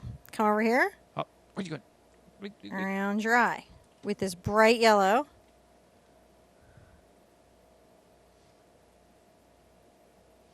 Look at that. Oh. Guess what time it is? What time is it? If we haven't missed anything major that I was supposed to teach when we were painting this, it's on your painting time. It is. It's on your painting time, cuz you did it. You did it. You painted a painting. She was massive. She was 3 hours, and you painted it. You rock. Thank you. The mug. You need to go get the mug and the t-shirt and the pillow because you lived. Those other people that opted out, they're not as tough as you. You hung in. You're extra special. Just saying. This has been pretty awesome. We've had a huge crowd of people out here hanging out with us. we're just like we're gonna be 700 likes before we end this broadcast. So thank you guys. It's just Thank you so much. wonderful. And I so appreciate you loving this Big Art Quest, because in 2018, I have a dream that we're adding people to our paintings like it's nothing from the front. Mm-hmm. And I just need a few thousand of you to be able to do that. Just a few thousand. So I can justify adding a couple people to the painting, so you guys can throw out on social media and go, yeah, totally, people, super easy, I had no problems. Figures, I just drop them in my paintings all the time. Like it's nothing. Should I sign? You should sign it. This has been so much fun, guys. Thank you so much. You know, we really enjoyed being here with you guys, doing all this. Where are you going to sign it at? Do I need to... On this bubble. You're going to sign right there on that little bubble. Do I need to zoom in on that? Well, where are you? You know me, I like to sign weird places. I'm going to get... Oh, there it is. There's the Sherpa signature. It's going to be on the painting. It needs to be thought out. That's all I'm saying. We did them. And so we'll meet Saturday and we'll do a couple goldfish underwater, so all the people who were like, I just like the goldfish, they're going to be okay. They're going to... Yeah. But you guys who faced it, I cannot wait to see your Galactic Soul faces. Thank you. I appreciate the support, and I think we're going to have an amazing quest this year. Mm-hmm. So thank you guys for joining us. Bye.